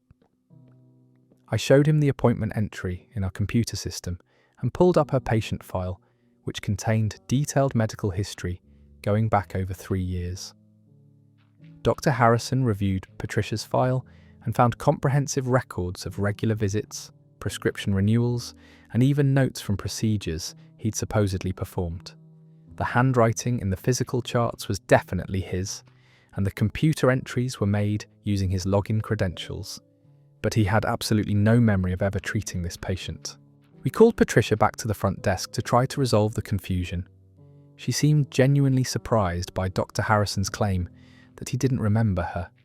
She described their previous appointments in detail, mentioned specific conversations they'd had about her medical conditions, and even referenced jokes he'd supposedly made during examinations. Dr. Harrison was clearly uncomfortable with the situation, but agreed to see Patricia anyway, thinking maybe he was having memory issues or that she was confusing him with another doctor. The appointment lasted about 30 minutes, and when they finished, Dr. Harrison asked me to speak with him privately. He told me that Patricia had detailed knowledge about medical procedures and treatments that perfectly matched the notes in her file. She knew exactly which medications she'd been prescribed and could describe the progression of her treatment over several years. But Dr. Harrison was absolutely certain he'd never seen her before that morning. The situation became even stranger when I checked our billing records. Patricia's insurance had been charged for dozens of appointments and procedures over the past 3 years, and all the claims had been processed and paid without any issues. The financial trail clearly showed an established doctor-patient relationship. I decided to call Patricia's insurance company to verify her coverage and see if they had any additional information about her medical history.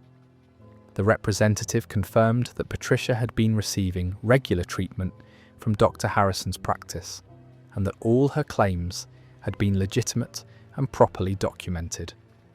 When I asked other staff members if they remembered Patricia as a regular patient, the responses were mixed and confusing.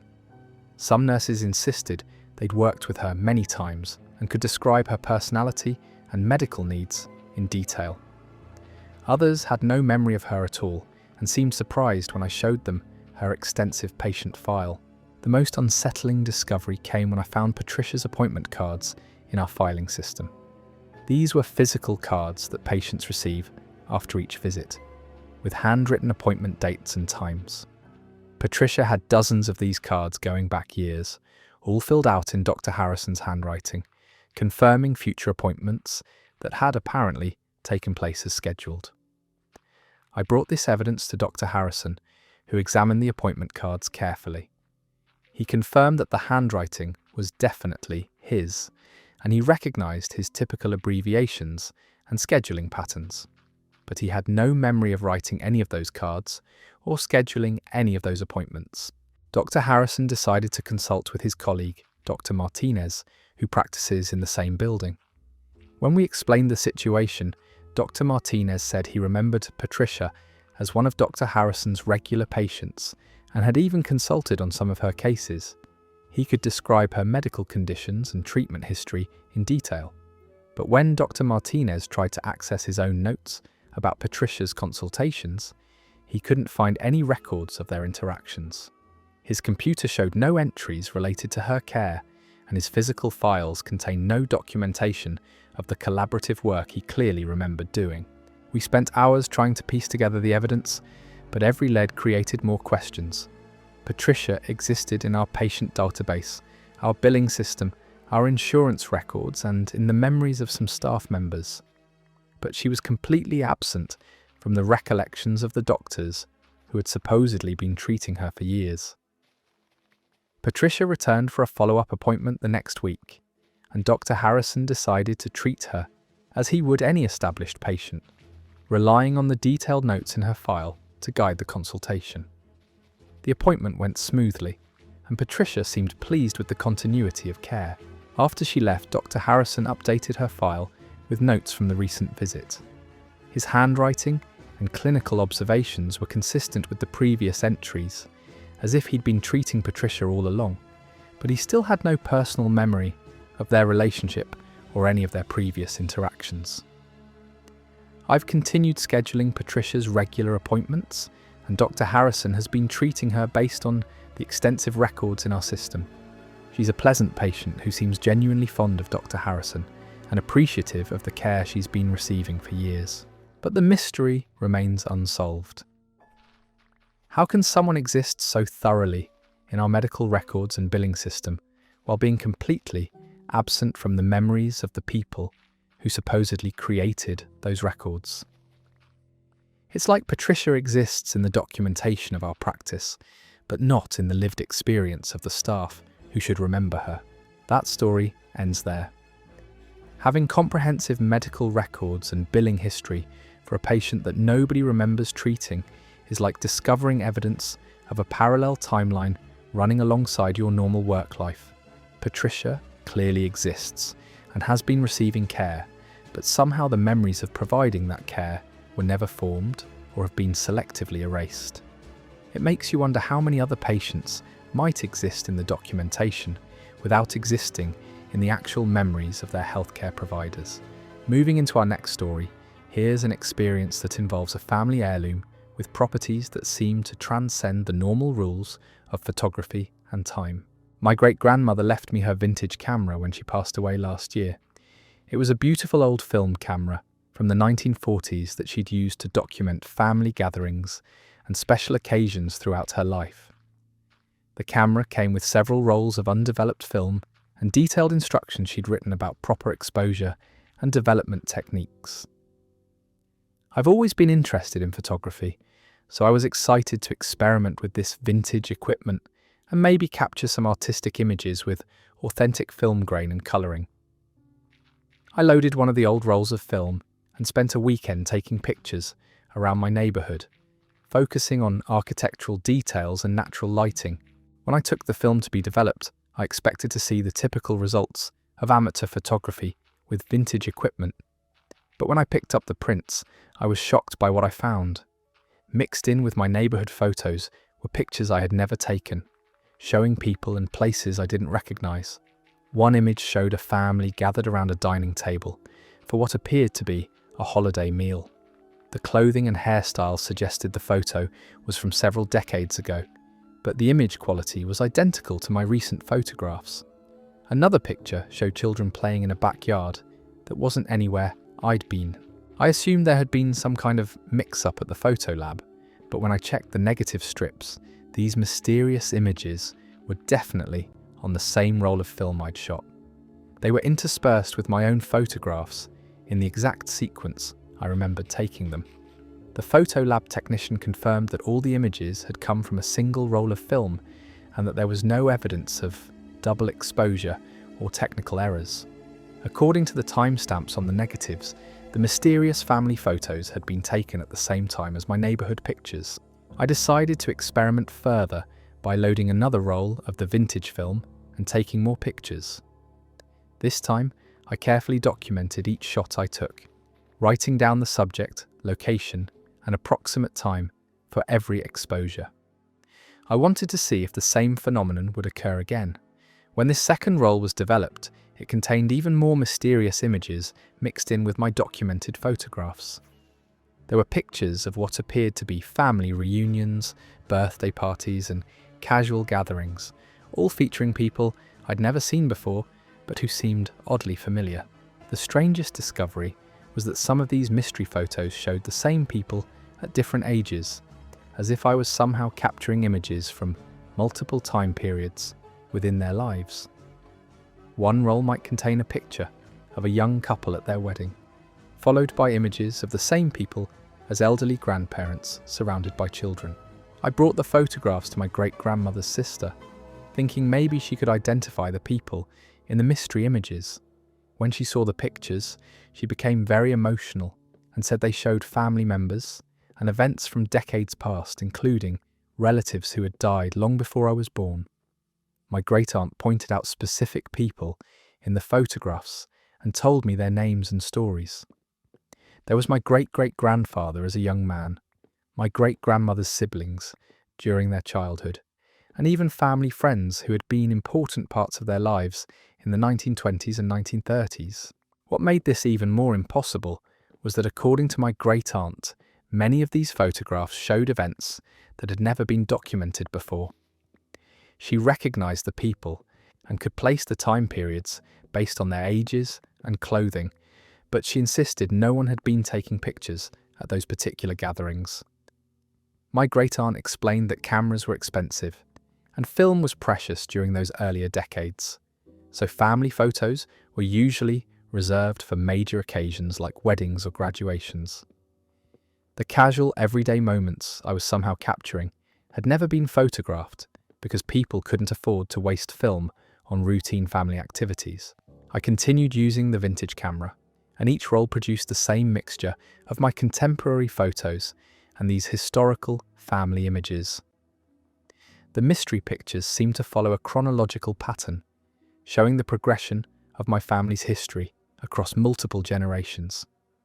The most remarkable discovery came when I found a photo that showed my great-grandmother as a young woman, holding the exact same camera I was now using. She was standing in what appeared to be the same location where I'd taken one of my own photographs, as if we were separated by decades but somehow sharing the same moment. I showed this image to my great-aunt, and she confirmed it was definitely my great-grandmother from around 1943. But she was puzzled because my great-grandmother had never owned a camera during that time period. The family couldn't afford such luxuries during the war years, and my great-grandmother hadn't acquired her first camera until the late 1950s. I decided to research the camera's history by tracking down the serial number and manufacturer information. What I discovered was disturbing and impossible. According to the company's records, this particular camera had never been manufactured. The serial number didn't exist in their database, and the model features were combinations of technologies that had never been used together. The camera appeared to be an authentic 1940s model, but it incorporated design elements from different manufacturers and time periods that should have been incompatible. It was like someone had created a camera using knowledge and components that spanned several decades of photographic technology. My great-aunt revealed something she'd never told anyone before. She said my great-grandmother had always claimed she could see family members who had passed away, and that she often talked about receiving visits from relatives who had died years earlier. The family had assumed these were just stories or signs of aging, but my great-aunt now wondered if they'd been something more. She also mentioned that my great-grandmother had been obsessed with preserving family history and had always regretted that so many important moments had gone undocumented. She used to say she wished she could go back and photograph all the family gatherings and everyday moments that had been lost to time. I realized that somehow, through this impossible camera, my great-grandmother had found a way to document the family history she'd always wanted to preserve. The photographs I was developing weren't just random images from the past, they were a carefully curated collection of memories that someone had chosen to capture and pass down. The camera seemed to be fulfilling my great-grandmother's wish to create a complete photographic record of our family's history. Each roll of film I used added more pieces to this impossible archive, showing me relatives and moments that had existed long before my birth, but had somehow been waiting for the right person to discover them. I filled several albums with these mystery photographs, and they've become treasured family documents that help us understand our history in ways we never could before. The images provide glimpses into the daily lives, personalities, and relationships of family members who had been lost to time. I still use the camera regularly, and it continues to produce this mixture of contemporary and historical images. Sometimes I feel like I'm collaborating with my great-grandmother across the decades, helping her complete the family documentation project she'd always dreamed of creating. That story concludes there. Using a camera that somehow captures historical family photos alongside your own contemporary shots is like having a direct connection to your ancestors' memories. The fact that your great-grandmother appears in one of the historical photos holding the same impossible camera suggests she may have found a way to transcend time itself to preserve family history. It's beautiful that she was able to fulfill her wish to document all those lost moments, even if it required bending the laws of physics to do it.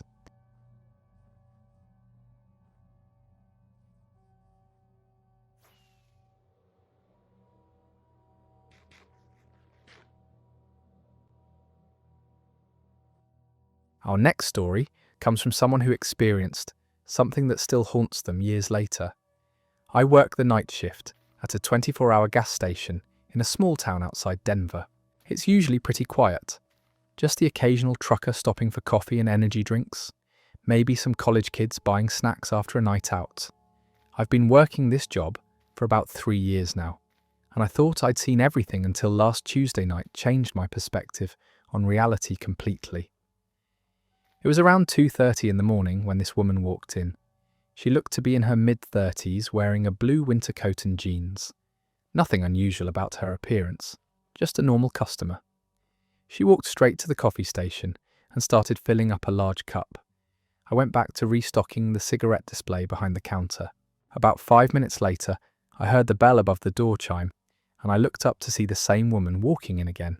Same blue coat, same jeans, same everything. She walked to the exact same coffee station and started filling up the exact same size cup. I figured maybe I'd been more tired than I thought, and just imagined seeing her before. I watched her more carefully this time. She had shoulder-length brown hair, a small scar on her left cheek, and she was humming some song I didn't recognize, while she added cream and sugar to her coffee. She paid with exact change, $2.47, and said, "Have a good night," in this slightly raspy voice, before walking out. 10 minutes later, the bell chimed again. The same woman walked in wearing the same blue coat. She went to the coffee station, filled the same size cup, hummed the same song, added cream and sugar in the exact same way, paid with the exact same change, $2.47, and said, "Have a good night," in that same raspy voice. I was starting to freak out a little, but I convinced myself there had to be some logical explanation. Maybe she had forgotten something in her car and had to come back. Maybe she was buying coffee for someone else. There had to be a reason. But then it happened again, and again. For the next 2 hours, this woman came into my store exactly every 10 minutes, performed the exact same routine, said the exact same words, and left. Same coat, same scar, same humming, same $2.47 in exact change. By the 5th time I was watching the clock, and sure enough, at exactly 10-minute intervals, she would walk through that door. The 6th time she came in, I decided to test something. When she approached the counter to pay, I asked her, "Excuse me, but haven't you been in here before tonight?" She looked at me with genuine confusion and said, "No, this is my first time here. I just got off a long shift at the hospital." She paid her $2.47 and left. The 7th time, I tried a different approach. I asked her what hospital she worked at. She said, "Denver General, I'm a nurse in the ICU." Same confused expression when I asked if she'd been in before. By the 8th time, I was recording everything on my phone. I have video evidence of this woman making the same purchase, giving the same responses, acting like each visit was her first time in the store. The timestamp on my security footage shows her entering at exactly 10-minute intervals for 2 straight hours. The 9th time she walked in, I was ready with more questions. I asked her name, and she said, Linda Morrison. I asked what she did at the hospital, and she gave me the exact same answer about being an ICU nurse.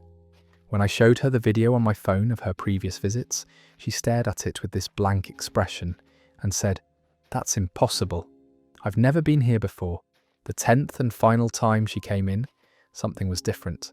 She walked to the coffee station like always, but this time she stopped halfway there and turned to look at me. She had this strange expression on her face, like she was trying to remember something important. She stood there for about 30 seconds, just staring at me, and then she said, "I think I'm stuck."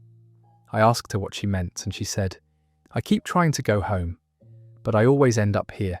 I don't understand what's happening to me." Then she looked around the store like she was seeing it for the first time and said, "How many times have I been here?" I told her she'd been coming in every 10 minutes for the past 2 hours, buying the same coffee, having the same conversation. She went completely pale and sat down on the floor right there in the middle of the store. She said, "I remember now. I remember all of it, every single time, but I couldn't control it. It was like watching myself from outside my body." I asked if she needed me to call someone, maybe the hospital she worked at, but she shook her head.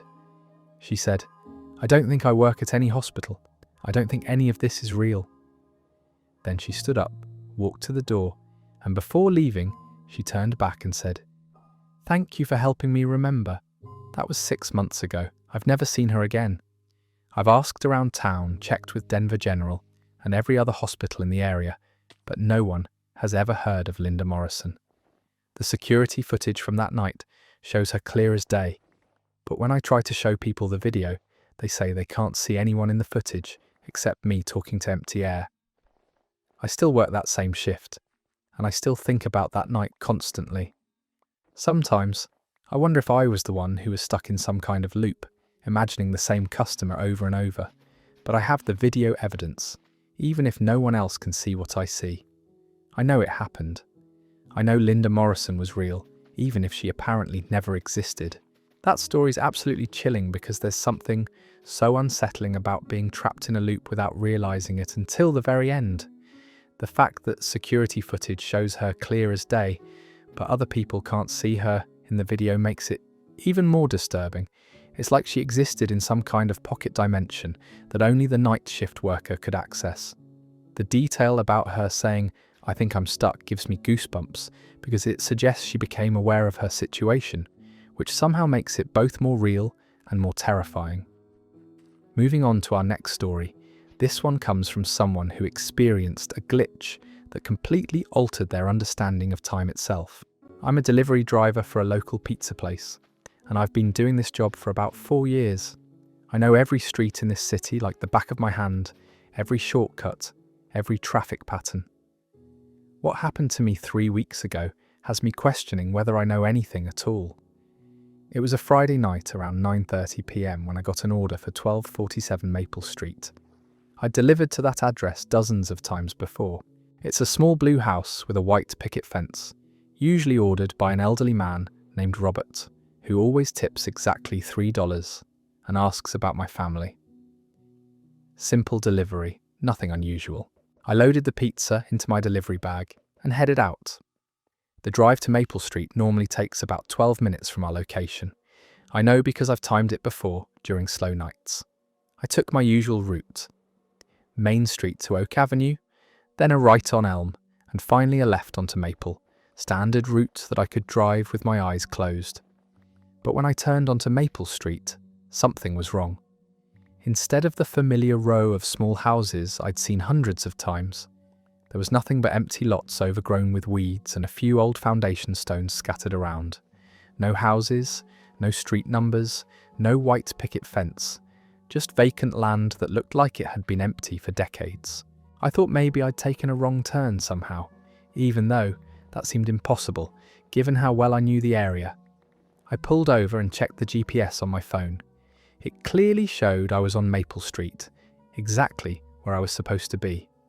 The GPS even showed the outline of houses on the map, but when I looked around, there was nothing there. I called the customer to let him know I was having trouble finding the address. The phone rang several times before an automated message said the number was no longer in service.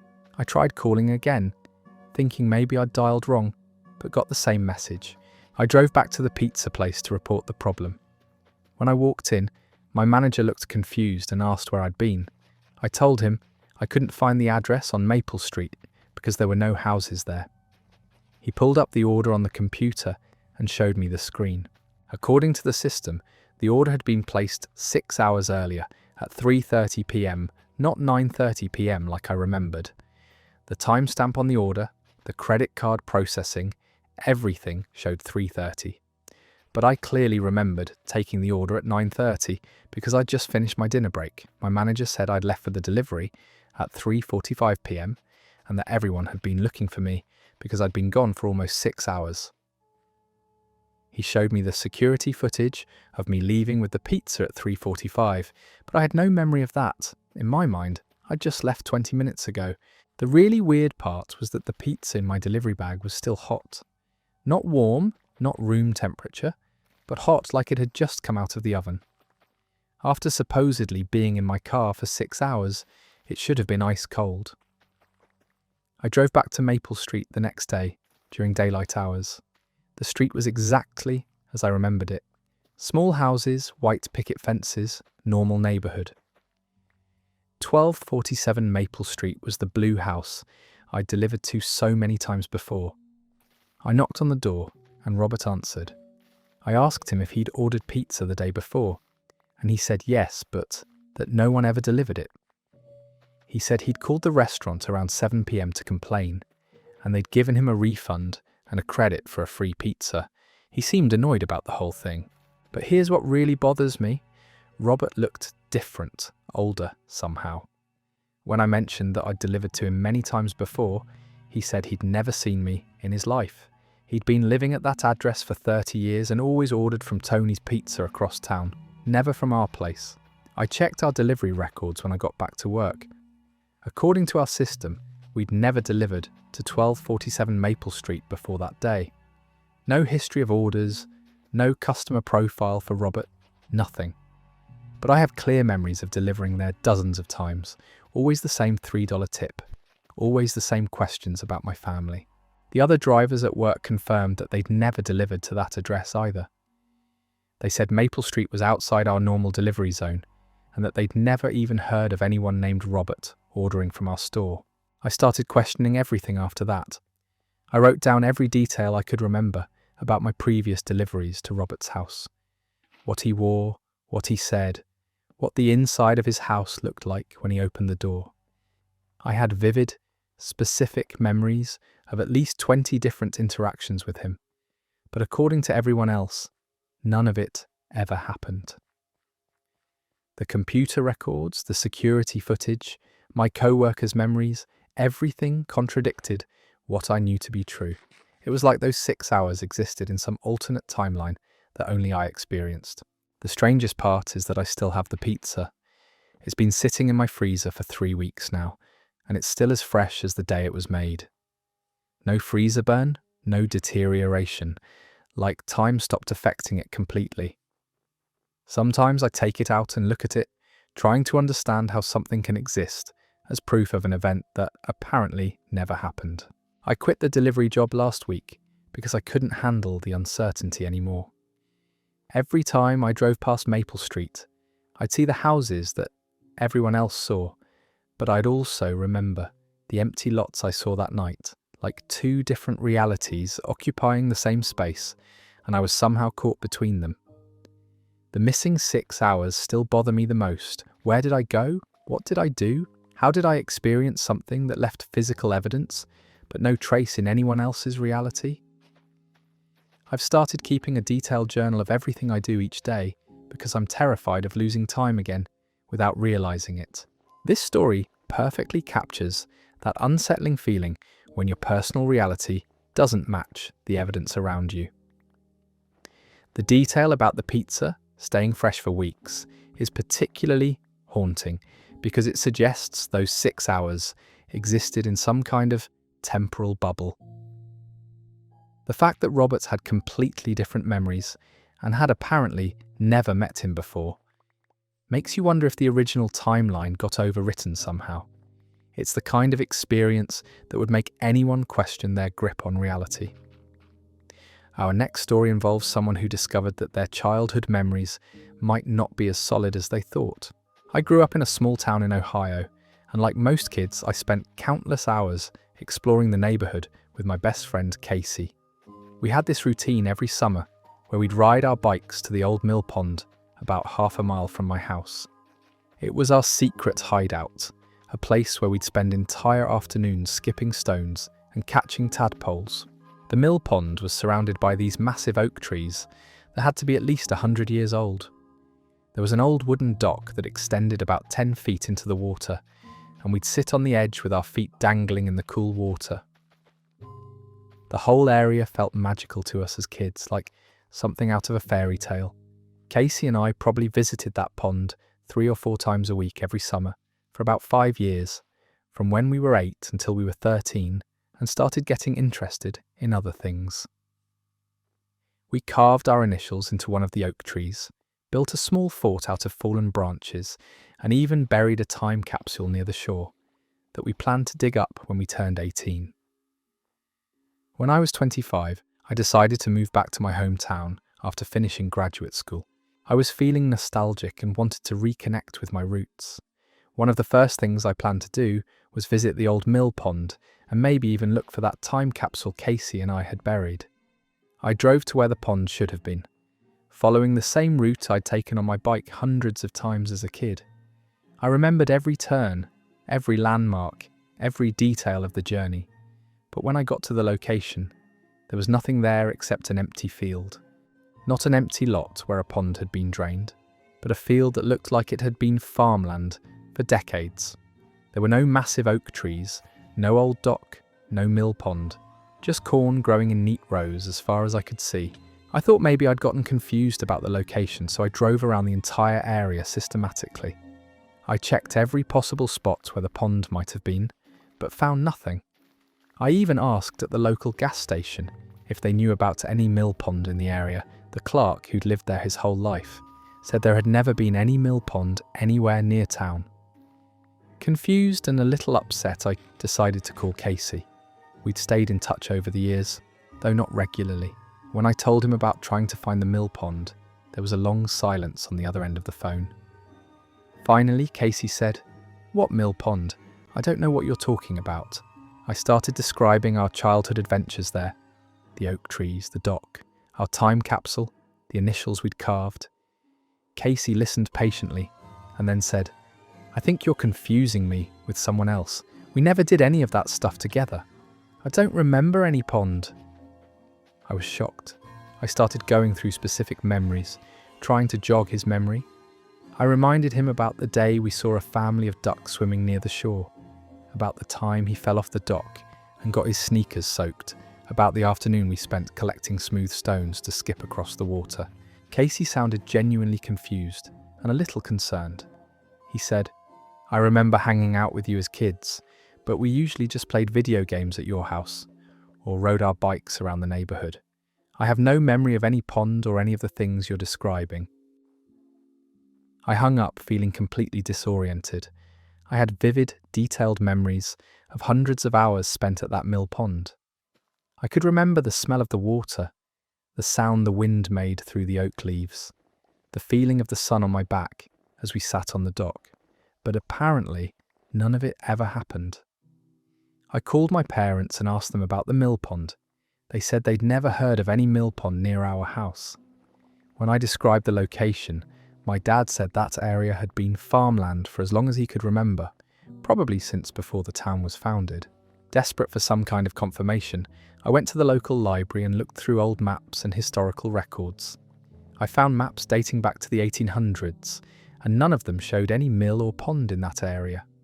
The land had been consistently used for agriculture for over 150 years. I even found old aerial photographs from the 1960s and 1970s that clearly showed farmland, where I remembered the pond being. There were no oak trees, no water, no mill structure. just fields that looked exactly like what I'd found when I went looking for the pond. The most unsettling part was how real those memories still felt. I could close my eyes and picture every detail of that place. I could remember conversations Casey and I had while sitting on the dock, specific days when the weather was perfect or when we got caught in sudden rainstorms. I could remember the taste of the sandwiches my mum packed for our pond adventures, but I was apparently the only person who remembered any of it. Casey, my parents, the town records, everything contradicted what I knew with absolute certainty had been a huge part of my childhood. I started questioning other memories from that time period. I wondered what else might be false, what other experiences I'd somehow fabricated or imagined. But all my other childhood memories checked out. Friends remembered the same events I did. Photographs confirmed things that happened. Everything else aligned with reality. It was just the mill pond that didn't exist, along with years of memories associated with it. Like someone had surgically removed that one location from reality, but left all the memories intact in my mind. I've been back to my hometown several times since then, and I always drive by that cornfield. Sometimes I'll park and walk to the exact spot where I remember the dock extending into the water. I'll stand there and try to reconcile what I see with what I remember, but I never can. The strangest thing is that I still miss that place. I miss sitting by the water with Casey. I miss the peace I felt there. I miss the sense of adventure we had, exploring every inch of that pond. How can you miss a place that never existed? How can you grieve for experiences that apparently never happened? I've never found any explanation for what happened to those memories, or why they feel so real when they're clearly impossible. All I know is that somewhere in my mind there's still a perfect mill pond surrounded by ancient oak trees. And somewhere in that pond there's still a time capsule waiting to be discovered by two kids who apparently never existed there at all. That story hits differently because childhood memories feel so foundational to who we are as people. The idea that years of formative experiences could be completely fabricated is terrifying on a deep level. What's particularly disturbing is how the memory stayed vivid and detailed even when confronted with overwhelming evidence that it never happened. It makes you wonder how many of our core memories might be unreliable and what that means for our sense of identity and personal history. Let's continue with another story that explores the boundaries between memory and reality. I've been a librarian at the same public library for 12 years. It's a small branch in a quiet suburb, the kind of place where the most exciting thing that happens is when someone returns a book late or we get a new shipment of bestsellers. I know every regular patron, every section of books, every creaky floorboard in the building. At least, I thought I did. About 2 months ago, I started noticing a patron I'd never seen before. She was probably in her 70s with silver hair pulled back in a neat bun and always wearing cardigans in different pastel colours. She'd come in every Tuesday and Thursday around 10 a.m, always heading straight to the mystery section in the back corner. What caught my attention was her routine. She'd spend exactly 45 minutes browsing, always selecting 3 books, and then she'd sit at the same table near the window to flip through them before checking out. She was quiet and polite, never caused any problems, just a typical library patron. The thing that started bothering me was that I couldn't find any record of her in our system. Every time she checked out books, I'd look up her library card number, but there was no account associated with it. The card itself looked official, had our library's logo and everything, but when I scanned it, nothing would come up on the computer. I assumed it was some kind of technical glitch. Maybe her account got corrupted or accidentally deleted. I kept meaning to ask her about it, but she was always so efficient with her visits that I never found the right moment to bring it up. After about 6 weeks of seeing her regularly, I decided to check our patron database more thoroughly. I searched by name, by address, by phone number, every possible way to find her account. I even looked through our old paper records from before we went digital. Nothing. It was like she'd never registered for a library card at all. But she kept coming in, kept checking out books with that mysterious card that worked perfectly fine despite not existing in our system. I started paying closer attention to her selections. Always mystery novels, always authors I'd never heard of, always books that looked brand new despite our mystery section, being filled mostly with worn paperbacks that had been in circulation for years. One Thursday, I decided to follow up on the books she'd returned the previous Tuesday. I wanted to see what she'd been reading, maybe get some insight into who she was. I went to the mystery section to look for the 3 books she'd brought back, but I couldn't find them anywhere. I checked the returns bin, the reshelving cart, even the repair pile where we put damaged books. Nothing. It was like the books had simply vanished after she returned them. I searched our catalogue to see if we even owned the titles she'd been checking out, but none of them were in our system.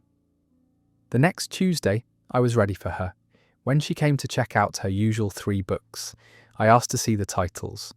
The first one was The Vanishing Hour by someone named Margaret Whitfield. The second was Midnight in Millbrook by Thomas Hartwell. The third was The Last Detective by Caroline Rivers. I'd been a librarian for over a decade and prided myself on knowing mystery authors, but I'd never heard of any of these writers. The books themselves looked professionally published, with proper ISBN numbers and everything. But when I tried to look them up online later, I couldn't find any information about the authors or the books. After she left, I decided to follow her. I told my assistant I was taking a short break and walked outside just in time to see her getting into an old blue sedan. I followed at a distance, curious about where she lived, maybe planning to do a wellness check if she was having memory issues that explained the library card situation. She drove about 10 minutes to a residential neighbourhood I knew well. I'd grown up in this town and thought I knew every street, every house, but she pulled into the driveway of a house I'd never seen before. It was a small yellow cottage with white trim, nestled between 2 houses I definitely recognised. The weird thing was, I was absolutely certain there had never been a house in that spot. The 2 neighbouring houses had always been next to each other, with just a narrow strip of grass between them where kids sometimes played. But now, there was this cottage sitting there, like it had always belonged. I parked across the street and watched as she went inside. The house looked lived in, with curtains in the windows and a small garden in front. There was even a mailbox with a name on it that I couldn't quite read from my distance. Everything about it seemed normal, except for the fact that it had somehow appeared in a space that had been empty my entire life. I drove back to the library, feeling completely disoriented. That evening, I called my friend Rachel, who lived just 2 streets over from where I'd followed the mysterious patron. I asked her casually if she knew anything about the yellow cottage on Elm Street. Rachel said, "What yellow cottage? There's no yellow cottage on Elm Street, just the Johnson's house and the Miller's house, and they've always been right next to each other." I described exactly where I'd seen the cottage, but Rachel insisted there was nothing there. She said she walked her dog past that spot every day and there had never been any house between those 2 properties. The next day, I drove back to Elm Street during my lunch break. The cottage was gone. The Johnson's house and the Miller's house were sitting next to each other, just like Rachel had described, with only a narrow strip of grass between them. No cottage, no garden, no mailbox. But I knew what I'd seen. I had clear memories of watching the elderly woman unlock the front door and go inside. I remembered the colour of the trim, the flowers in the garden, even the way the afternoon sunlight hit the windows. When Thursday came around, I was anxious to see if the mystery patron would show up again. She did, right on schedule, same routine as always. This time, I was ready with questions. When she came to check out her books, I asked her directly, "I'm sorry, but I'm having trouble with our computer system. Could you tell me your name and address so I can look up your account manually?" She smiled politely and said, "Oh, I don't have an account here. I use the travelling collection." I asked her what she meant by travelling collection, and she explained that there was a special program for elderly patrons where books were delivered to their homes and they could return them to any participating library. She said she'd been part of the program for years. I'd never heard of any such program, and I would have known about it as a staff member. But she seemed so certain, so matter-of-fact about it, that I started doubting my own knowledge of our library's services. After she left, I called the main branch and asked about any travelling collection or home delivery program. They had no idea what I was talking about. I called the county library system, the state library association, even some neighbouring library systems. Nobody had ever heard of a travelling collection program like what she'd described. That was 3 weeks ago. She hasn't been back since. The mystery section feels different now, like something important is missing. I keep expecting to see her on Tuesdays and Thursdays, but the table by the window stays empty.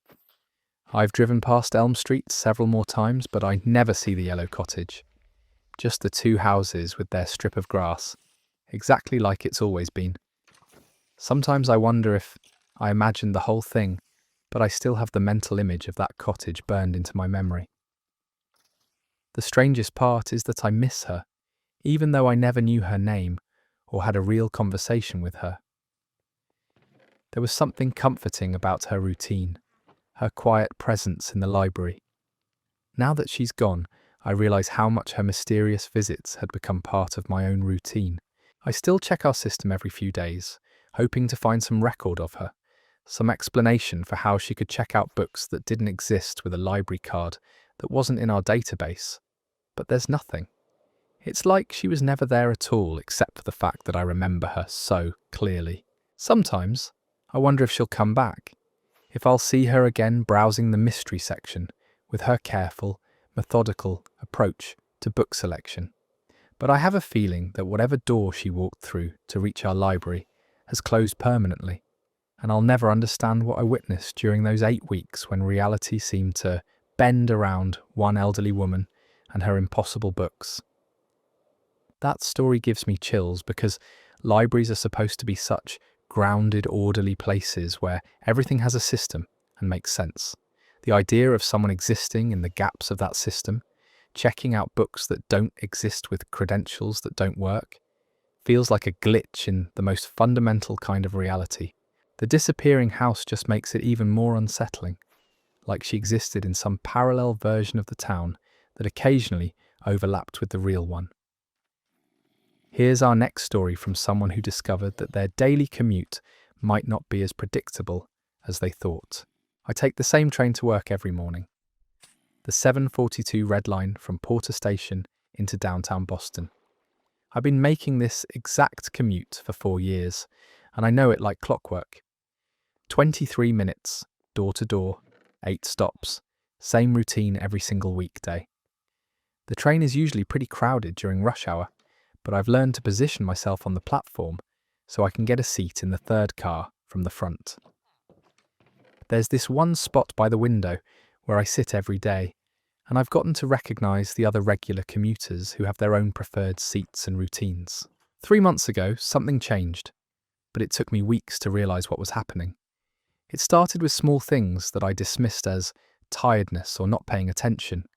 I'd look up from my phone and notice we were passing stations in the wrong order, or we'd arrive at my stop earlier or later than usual. At first I figured maybe they'd changed the schedule or the route without much notice. Transportation systems update their operations all the time. But when I checked the official MBTA website and asked at the station, everyone insisted nothing had changed about the Red Line schedule or stops. Then I started keeping track more carefully. I'd write down the time we left Porter, which stops we hit, and when we arrived downtown. Some days, everything was exactly as it should be. But other days we'd skip stations that should have been on our route, or stop at stations that didn't exist on any map I could find. The most confusing part was that none of the other passengers seemed to notice anything unusual. When we'd pull into a station I'd never seen before, people would get on and off like it was completely normal. The conductor would announce station names that weren't on any Red Line map, but everyone acted like they belonged there. One morning, we stopped at a station called Riverside Gardens. I'd been riding the Red Line for 4 years and had never heard of this stop. I looked around at the other passengers to see if anyone else was confused, but they were all just reading their phones or newspapers, like nothing was wrong. I got off at Riverside Gardens just to see what was there. The platform looked like all the other Red Line stations, with the same tiles and signage. But when I went upstairs, I found myself in a neighbourhood I'd never seen before. Victorian houses lined quiet tree-covered streets, and there was a small town square with shops that looked like they'd been there for decades. I walked around for about 20 minutes, trying to figure out where I was. I asked a woman walking her dog what neighbourhood this was, and she said, Riverside Gardens, like it was obvious. When I asked her how to get to downtown Boston, she pointed back toward the train station and said the Red Line would take me right there. I went back down to the platform and caught the next train. 15 minutes later, I was at my usual stop downtown, right on schedule. When I looked at the official MBTA map later that day, there was no Riverside Gardens station listed anywhere on the Red Line or any other line. This started happening more frequently. Some mornings my train would take the normal route with the expected stops.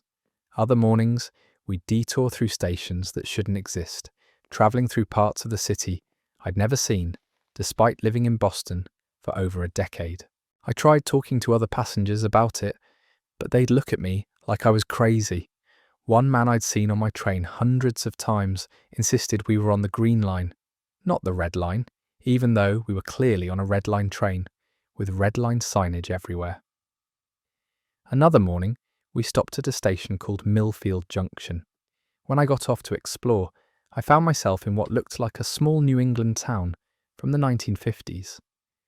There was a diner with a neon sign, a movie theatre showing films I'd never heard of, and cars parked on the street that looked like they belonged in a museum. I asked the diner waitress what year it was, and she said 2024, same as always. But everything around me looked decades older. The newspaper on the counter had today's date, but was full of stories about local events and people I'd never heard of, as if I was reading about a completely different version of the world. The strangest part was that I started looking forward to these detours. The alternate stations were always interesting, always somewhere I'd never been before. I'd get off and explore for 20 or 30 minutes, then catch the next train and arrive at work, only slightly late. My boss never seemed to notice when I came in late on these mornings, which was unusual because she was normally very strict about punctuality. When I mentioned being delayed by train issues, she'd just nod and move on, like it was perfectly normal. After about 2 months of this, I decided to take pictures and videos of the alternate stations to prove to myself that I wasn't imagining things. But whenever I tried to use my phone camera at these mysterious stops, the screen would go black or the photos would come out completely corrupted. Last week, something different happened. Instead of stopping at an unknown station, the train just kept going past my usual downtown stop. We travelled for what felt like hours through underground tunnels I'd never seen before, past stations with names in languages I couldn't identify. The other passengers didn't seem concerned. They sat quietly, reading or sleeping like this was a normal commute. When I asked the conductor where we were going, he said, "End of the line, just like always."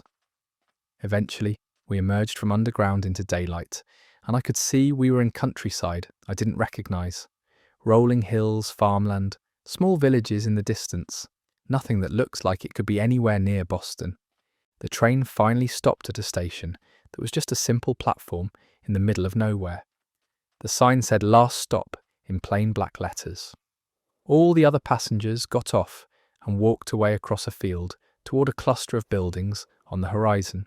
I stayed on the train, too scared to get off in a place I didn't recognise. After about 10 minutes, the doors closed and we started moving again. This time, we went directly back to my usual downtown stop, with no other stops in between. The whole trip took exactly 23 minutes. Same as always, when I got to work I checked the time and realised I'd arrived at exactly my normal time, despite feeling like I'd been on that train for hours. My phone showed I'd sent my usual running on time text to my boss at 7:45, but I had no memory of sending it. That was a week ago. Since then, every train ride has been completely normal. Regular stops, regular schedule, regular route. But I keep waiting for another detour, Another glimpse of those impossible places that exist somewhere along the Red Line's secret routes. I've started carrying a notebook instead of relying on my phone, hoping to document the next time reality decides to take a detour. But part of me wonders if those alternate stations were showing me something important, some hidden layer of the city that most people never get to see. I still take the 7:42 train every morning, still sit in the same seat in the third car. But now, I pay attention to every station, every turn, every moment when the familiar might suddenly become impossible. Because I know that somewhere out there, beyond the official maps and schedules, there are places that exist only for travellers willing to notice when their routine becomes extraordinary. That story perfectly captures the anxiety and wonder of discovering that something as mundane as your daily commute might be connected to hidden worlds. There's something both terrifying and magical about the idea that public transportation could occasionally slip between realities, carrying unsuspecting passengers to places that shouldn't exist.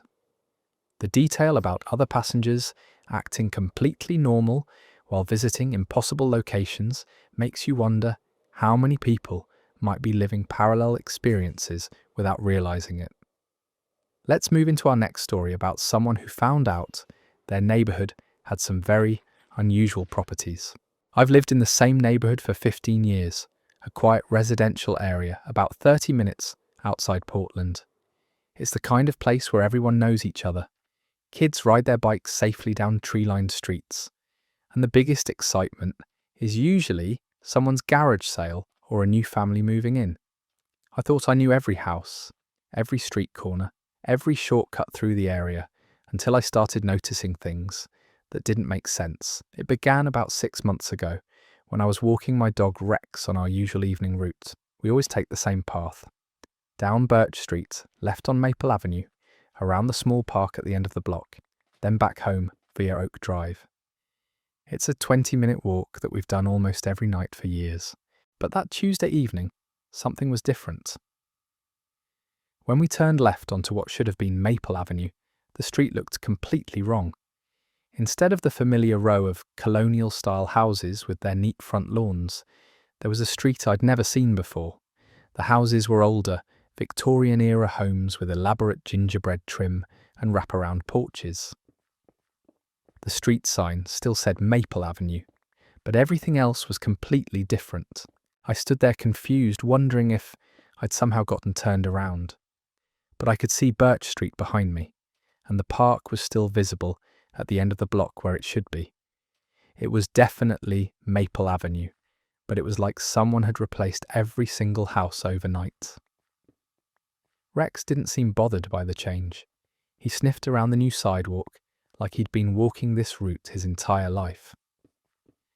When we passed one of the Victorian houses, an elderly woman sitting on the porch waved and called out, "Good evening, Tom.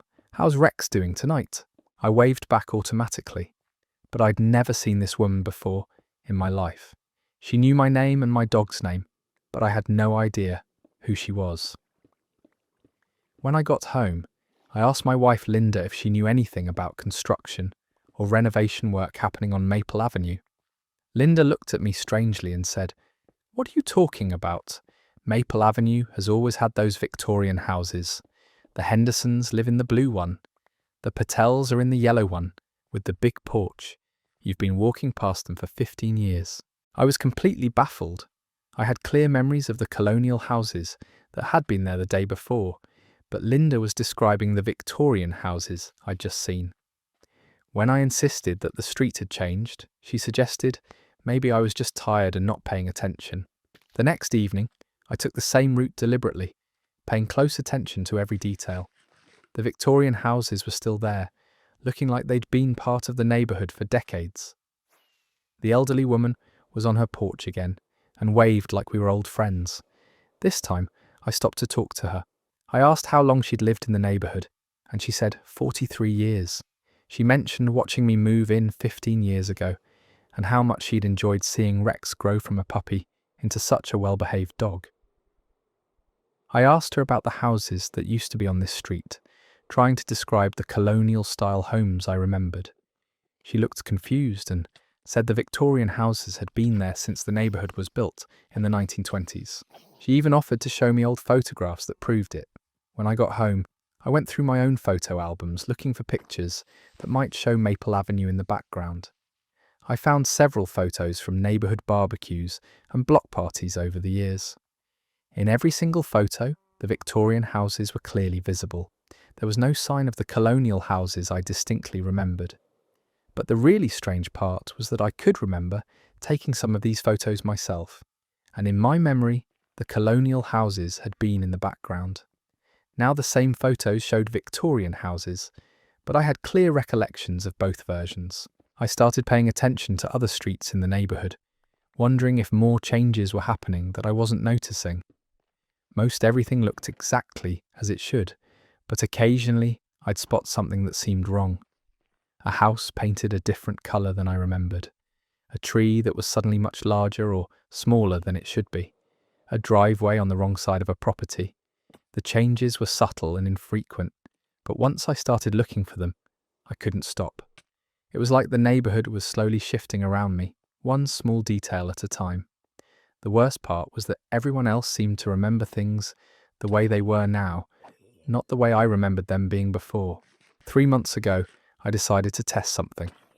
I started taking daily photos of our street from my front porch, creating a visual record that couldn't be influenced by faulty memory. For weeks, everything stayed consistent. Then one morning, I looked at the previous day's photo and noticed that the Johnsons' house across the street was white with blue trim, instead of the yellow with green trim that I'd photographed. I went outside to check, and sure enough, the house was white with blue trim. It looked like it had been painted that way for years. When I asked my neighbour if the Johnsons had recently painted their house, he said it had always been white and blue, and that he'd complimented them on that exact colour scheme when they moved in 8 years ago, but I had a photo from the day before showing it as yellow and green.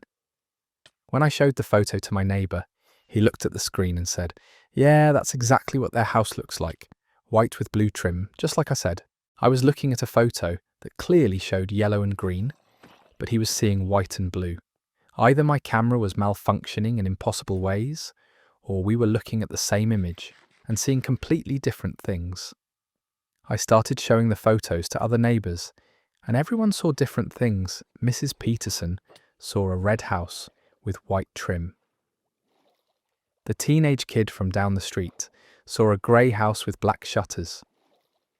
Everyone was confident about what they were seeing, but nobody was seeing the same thing.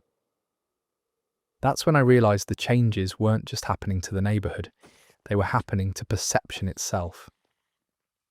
Reality was shifting, but it was shifting differently for each person.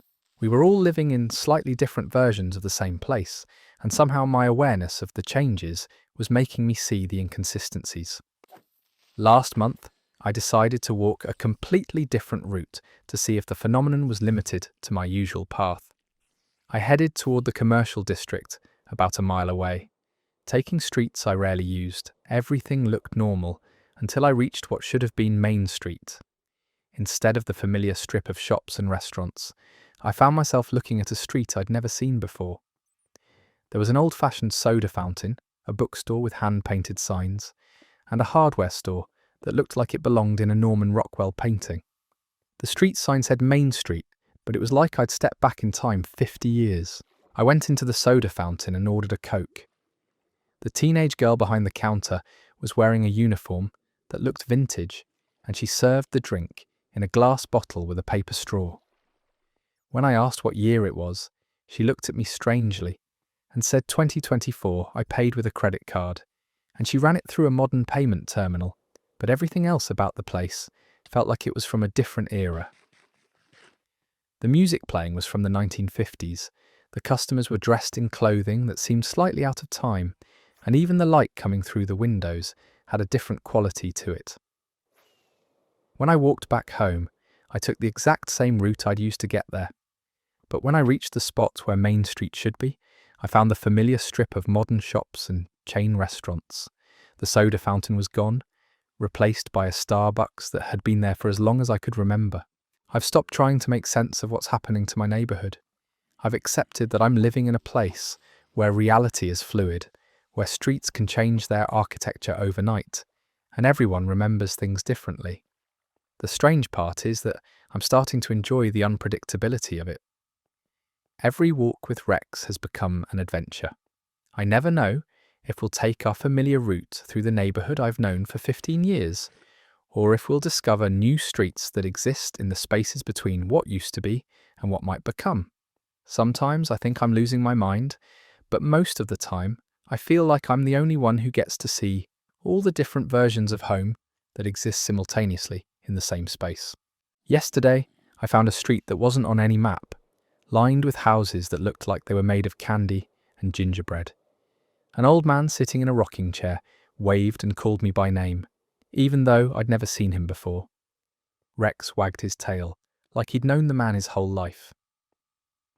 We walked down that impossible street for 20 minutes, past houses that defied physics and gardens that bloomed with flowers I couldn't name. When we turned the corner to head home, we were back on familiar Oak Drive, walking past the same houses we'd seen 1,000 times before. But now I know that somewhere behind the ordinary facades, there are Victorian mansions and candy houses and streets that exist only for people willing to notice when their neighbourhood decides to reveal its secrets. That story ends there. The idea of living in a place where reality constantly shifts but only you can see the changes is both fascinating and deeply unsettling. What really gets me is how everyone else sees different versions of the same photos, like they're all trapped in their own individual versions of reality, while he's somehow aware of all of them. The neighbourhood becoming this fluid, dreamlike space where anything is possible sounds amazing until you realise you'd never be able to trust your own perception of home again. Our next story comes from someone who discovered that their daily routine at work had some very unexpected interruptions. I work as a security guard at a large office complex downtown. It's a pretty standard job, mostly just sitting at the front desk, checking IDs and signing in visitors during business hours. The building houses about 15 different companies, everything from law firms to marketing agencies to tech startups. I've been working this job for 3 years, and I know the routine of every regular employee who comes through those doors. The building is supposed to be completely empty after 9 p.m, except for security staff and the occasional employee working late. We do hourly rounds through all 12 floors, checking that doors are locked and everything is secure. It's usually quiet work, just me and whoever's working the overnight cleaning crew. About 4 months ago, I started noticing something odd during my late night rounds. On the 7th floor, which houses a consulting firm called Bradley & Associates, I kept hearing sounds coming from the conference room. Voices having what sounded like meetings, papers shuffling, the occasional laugh or heated discussion. The first few times it happened, I assumed someone was working late and had forgotten to sign in with security. But when I checked the room, it was always empty. The lights would be off, chairs pushed in around the conference table, no signs that anyone had been there recently. I started paying closer attention during my rounds. The sounds were definitely coming from that specific conference room, and they followed a pattern. Every Tuesday and Thursday night, around 11:30 p.m, I'd hear what sounded like a full business meeting in progress.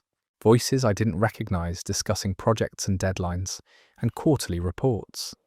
The voices were clear enough that I could make out individual words and phrases. I'd hear someone say things like, "We need to increase our market penetration in the Northeast region," or "The Johnson account is 3 weeks behind schedule." It sounded like a completely normal corporate meeting, except it was happening in an empty room in the middle of the night. I tried different approaches to figure out what was going on. I'd stand outside the door and listen for several minutes, then quickly unlock and open the door to catch whoever was inside. But every time, the room was empty and silent the moment I opened the door. I checked with the daytime security staff to see if Bradley & Associates had any employees who regularly worked late or had access to hold meetings after hours. According to our records, no one from that company had badge access outside of normal business hours, and the cleaning crew confirmed they never saw anyone on the 7th floor during their nighttime shifts. The really strange part was that I could hear these meetings happening while I was doing other parts of my rounds. If I was on the 5th floor checking doors, I could sometimes hear the murmur of voices drifting down from the 7th floor conference room. But by the time I got upstairs, everything would be quiet. After about 6 weeks of this, I decided to try a different approach. Instead of trying to catch them in the act, I hid a small digital recorder in the conference room before my shift started. I figured if there really were people having meetings, the recorder would pick up their voices. And if I was imagining things, it would just record silence. The next morning, I retrieved the recorder and played back the 8 hours of audio. For most of the recording, it was just the ambient sounds you'd expect from an empty office building. But right around 11:30 p.m, clear as day, I could hear voices having a detailed business meeting. I listened to the entire 45-minute meeting. They discussed budget allocations, staffing changes, and upcoming client presentations. The voices sounded professional and knowledgeable, like people who had been working together for years. But none of the voices belonged to anyone I'd ever met during my 3 years working in this building. I took the recording to my supervisor, thinking maybe there was some explanation I wasn't aware of. Maybe Bradley and Associates had some kind of special arrangement for after-hours meetings that security hadn't been informed about. But when my supervisor called the company's main office, they insisted that no one from their firm had been in the building after 6 p.m. in months. The office manager at Bradley and Associates was actually concerned that someone might be using their conference room without authorization. She asked us to increase security checks on the 7th floor and to call the police if we found any unauthorized people in their space. So now I had official authorization to investigate these mysterious meetings more aggressively. The next Tuesday night, I positioned myself outside the conference room at 11:25 p.m. with a flashlight and master keys, ready to confront whoever was inside. Right on schedule, I started hearing voices. This time, I could make out more details because I was listening carefully from just outside the door. I heard a woman's voice saying, "The Peterson merger needs to be finalized by Friday, or we'll lose the deal to our competitors." A man's voice responded, "I'll need at least 6 more hours of legal review before we can proceed." I waited until I was sure the meeting was in full swing, then quickly unlocked the door and burst in with my flashlight. The room was completely empty. No people, no papers on the table, no sign that anyone had been there. But I could swear I heard footsteps and the sound of chairs being pushed back, like people had just gotten up and left through a door that didn't exist. I searched the entire 7th floor, checking every office, every closet, every possible place someone could hide. I found nothing. The elevator logs showed no activity, the stairwell doors were all locked from the inside, and there were no other ways to access or leave that floor. But the strangest part was what happened when I went back to the conference room. As I was standing there trying to make sense of what I had experienced, I heard one final voice, very faint, like someone whispering from very far away. It said, "Same time Thursday night, everyone. Thanks for staying late." Then complete silence, not even the usual ambient sounds of the building's HVAC system, just absolute quiet that felt heavy and unnatural. I started researching the history of the building and Bradley and Associates. What I found explained a lot, but also made everything more confusing. The building had been constructed in 1987, but Bradley and Associates had never actually rented space on the 7th floor. According to the building's leasing records, they'd been located on the 3rd floor since they moved in 8 years ago, but when I checked the 3rd floor, there was no sign of Bradley and Associates. The directory in the lobby listed them on the 7th floor, and that's where I'd been hearing the meetings, yet the official lease documents clearly showed them on the 3rd floor, in a space that was currently occupied by a different company entirely. I asked the building manager about the discrepancy, and she looked confused. She checked her records and confirmed that Bradley and Associates was listed as a 7th floor tenant, but she couldn't explain why the lease documents showed something different. She said she'd been managing the building for 12 years and had always known them to be on the 7th floor. Last week I decided to attend one of the mysterious meetings instead of trying to interrupt it. I sat quietly outside the conference room door and listened to the entire discussion. They talked about projects I'd never heard of, mentioned employees whose names weren't in any company directory, and discussed business strategies for markets that didn't seem to exist. At the end of the meeting, I heard someone say, "Before we adjourn, I want to address the security situation. I think we all know that someone has been trying to monitor our meetings. While we appreciate the diligence of the overnight staff, these discussions are confidential and we need to maintain our privacy." Another voice added, "Perhaps it's time we considered relocating our after-hours meetings to a more secure location. The 7th floor has served us well, but we may have outgrown this arrangement. I haven't heard any meetings since then."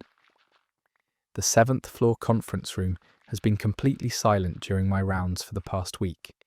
But sometimes, when I'm doing paperwork at the security desk, I'll look up at the building directory and notice that Bradley and Associates is no longer listed anywhere. Then I'll blink, and it's back on the 7th floor, like it never disappeared. I still do my rounds every night, and I still check that conference room twice per shift. Part of me hopes to hear those voices again, to get another glimpse into whatever business was being conducted in that impossible space between the official records and the building's actual tenants. But mostly, I'm relieved that I no longer have to explain to my supervisor why I keep filing reports about meetings that don't officially exist in a company that may or may not actually be located where everyone thinks it is. That story is over.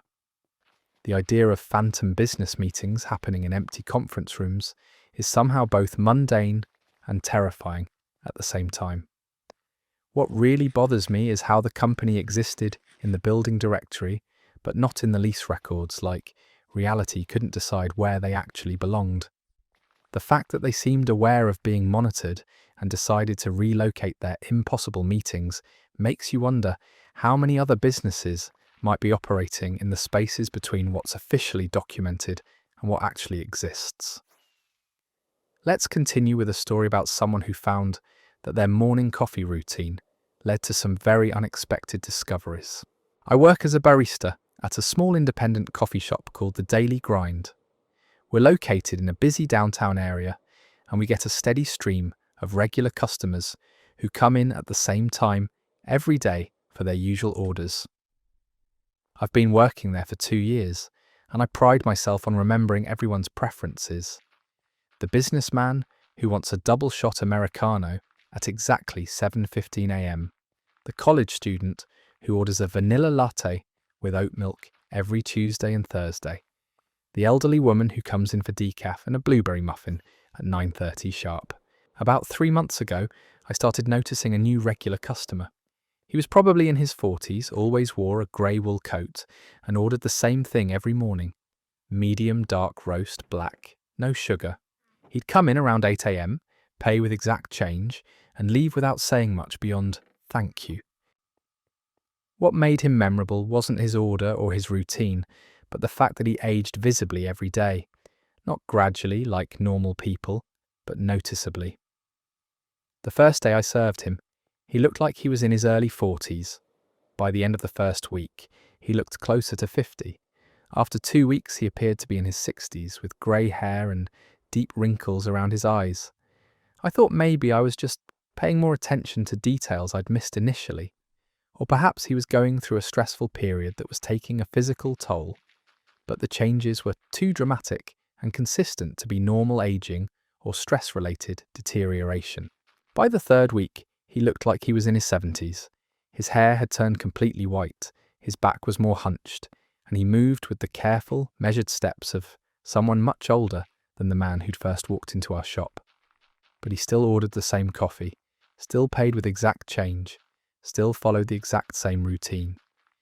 I started asking my co-workers if they'd noticed anything unusual about the man in the grey coat. My colleague Rachel said she'd seen him a few times but hadn't noticed anything strange. When I described how he seemed to be aging rapidly, she looked at me like I was losing my mind. The next morning, I made a point of paying close attention when he came in. He now looked to be in his 80s, walking with a slight shuffle and speaking in a voice that was noticeably weaker than it had been a month earlier. I served him his usual coffee and watched as he carefully counted out the exact change, with hands that trembled slightly. After he left, I asked Rachel to describe what she'd seen. She said she'd served a man who looked to be about 45, wearing a grey coat, nothing unusual about him at all. She described the same customer I'd just served, but she was seeing him as he'd appeared on his first day, not as the elderly man I was watching age in real time. I decided to take photos discreetly over the next few days to document what I was seeing. But every photo came out showing the same middle-aged man from his first visit. The camera wasn't capturing the aging process that I could see clearly with my own eyes. 2 months into this bizarre routine, the man looked ancient. He had to be helped to the counter by other customers. His voice was barely a whisper, and it took him several minutes to count out his change with shaking hands. I was watching someone deteriorate before my eyes, but apparently I was the only one who could see it happening. Last Tuesday, he came in looking frailer than I'd ever seen him. He could barely stand upright, and his voice was so weak I had to lean across the counter to hear his order. I prepared his medium dark roast and watched as he struggled to lift the cup. His hands were shaking so badly that I was afraid he'd spill the hot coffee on himself. As he turned to leave, he stopped and looked directly at me. In a voice that was barely audible, he said, "Thank you for seeing me, as I really am. Most people only see what they expect to see, but you've been watching me disappear day by day. I appreciate that someone noticed." Then he walked slowly toward the door, each step looking like it required enormous effort. Just before he reached the exit, he turned back one more time and said, "I won't be coming in tomorrow." That was a week ago. He hasn't been back since. I keep expecting to see him shuffle through the door at 8 a.m, but his spot in line remains empty. My co-workers occasionally ask if I've seen that middle-aged guy in the grey coat lately, still describing him as he appeared on his first day, completely unaware of the months-long process of deterioration I witnessed. The strangest part is that I miss him, even though our interactions were brief and mostly professional.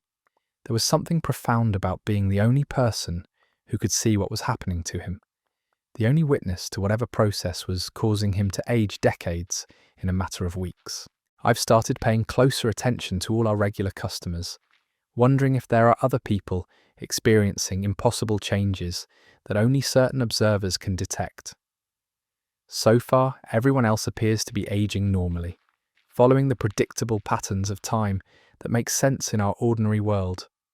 But sometimes, when I'm making coffee in the early morning hours, I find myself glancing toward the door at 8 a.m, hoping to see a familiar grey coat, and knowing that I'll never understand what I witnessed or why I was chosen to see it, while everyone else remained blind to the man who was disappearing one cup of coffee at a time. That story is finished. The image of someone aging decades in weeks while only one person can witness it is absolutely haunting. There's something deeply sad about being the sole observer of someone's deterioration, especially when they acknowledge that you're the only one who truly sees them. The fact that he thanked her for witnessing his disappearance makes it even more poignant, like being seen was all he really wanted before fading away completely. Our next story comes from someone who discovered their apartment building had some very unusual architectural features. I live in a converted warehouse apartment building in Chicago. It's one of those trendy loft spaces with exposed brick walls, high ceilings, and industrial fixtures. The building has 6 floors with about 8 units per floor, and I've been living on the 4th floor for about 18 months. The layout is pretty straightforward. There's a central elevator and stairwell, with apartments branching off a main hallway on each floor. My unit is 4C, right in the middle of the hallway, between 4B and 4D. I know the building well because I jog the stairwells for exercise, and I've helped neighbours move furniture up and down the floors. 3 weeks ago, I was coming home late from work and decided to take the stairs instead of waiting for the slow elevator. I climbed up to what I thought was the 4th floor, but when I stepped into the hallway, something was completely wrong. Instead of the familiar hallway with its polished concrete floors and modern lighting, I found myself in a corridor that looked like it belonged in an old hotel from the 1940s. The floors were covered in worn carpet with an intricate pattern. The walls were papered with faded floral designs, and the lighting came from vintage sconces that cast a warm, yellow glow. The apartment numbers were different too. Instead of the simple black numbers on each door, there were brass plates with ornate numbering systems. Where my apartment 4C should have been, there was a door marked Suite 47 in elaborate script lettering. I stood there completely confused, wondering if I'd somehow gotten off on the wrong floor. But when I looked back at the stairwell, the door clearly marked 4 in the same modern font used throughout the building. I was definitely on the 4th floor, but it was like someone had redecorated the entire hallway while I was at work. I walked back to the stairwell and went down one floor, then back up, thinking maybe I'd made some kind of mistake. But when I emerged from the stairwell again, I was back in the familiar, modern hallway with polished concrete and my apartment 4C exactly where it should be. I unlocked my door and went inside, but I couldn't stop thinking about what I'd seen. The vintage hallway had felt completely real, not like a hallucination or a trick of the light. I could smell the old carpet and hear different sounds coming from behind the ornate doors, like music from another era playing softly in the background. The next morning, I asked my neighbour in 4B if she'd noticed anything unusual about the hallway recently. She looked at me strangely and said everything had been exactly the same since she moved in 2 years ago. I described the vintage hotel corridor I'd seen, but she had no idea what I was talking about. I decided to test this systematically. For the next week, I came home at different times and always took the stairs to the 4th floor. Most of the time, I found the normal modern hallway I expected, but occasionally, maybe one time out of every 4 or 5 trips, I'd step into the vintage hotel corridor instead. The pattern seemed random at first, but I started keeping notes about when it happened. The vintage hallway appeared most often late at night, usually after 10 p.m, and almost never during daylight hours. It was like the building had 2 different versions of the 4th floor that existed in the same physical space, but at different times. On the nights when I encountered the hotel hallway, I started exploring more thoroughly. I'd walk the full length of the corridor, examining the brass nameplates and listening to the sounds coming from behind each door. Suite 47, where my apartment should be, always had soft jazz music playing inside. Suite 45 had the sound of typewriter keys clicking steadily. Suite 49 had what sounded like a dinner party in progress, with conversation and clinking glasses. I tried knocking on Suite 47 once, thinking maybe I could get inside and see what version of my apartment existed in this alternate hallway. After a few moments, I heard footsteps approaching the door, and a woman's voice called out, "Who is it?" I didn't know what to say, so I responded with my name. The voice said, "I'm sorry, but I think you have the wrong room. There's no one here by that name." When I explained that this was my apartment, there was a long silence before she said, "This is Suite 47. I've been living here for 3 years. You must be looking for someone else." I tried explaining about apartment 4C and the modern building layout, but the woman behind the door sounded increasingly confused and concerned.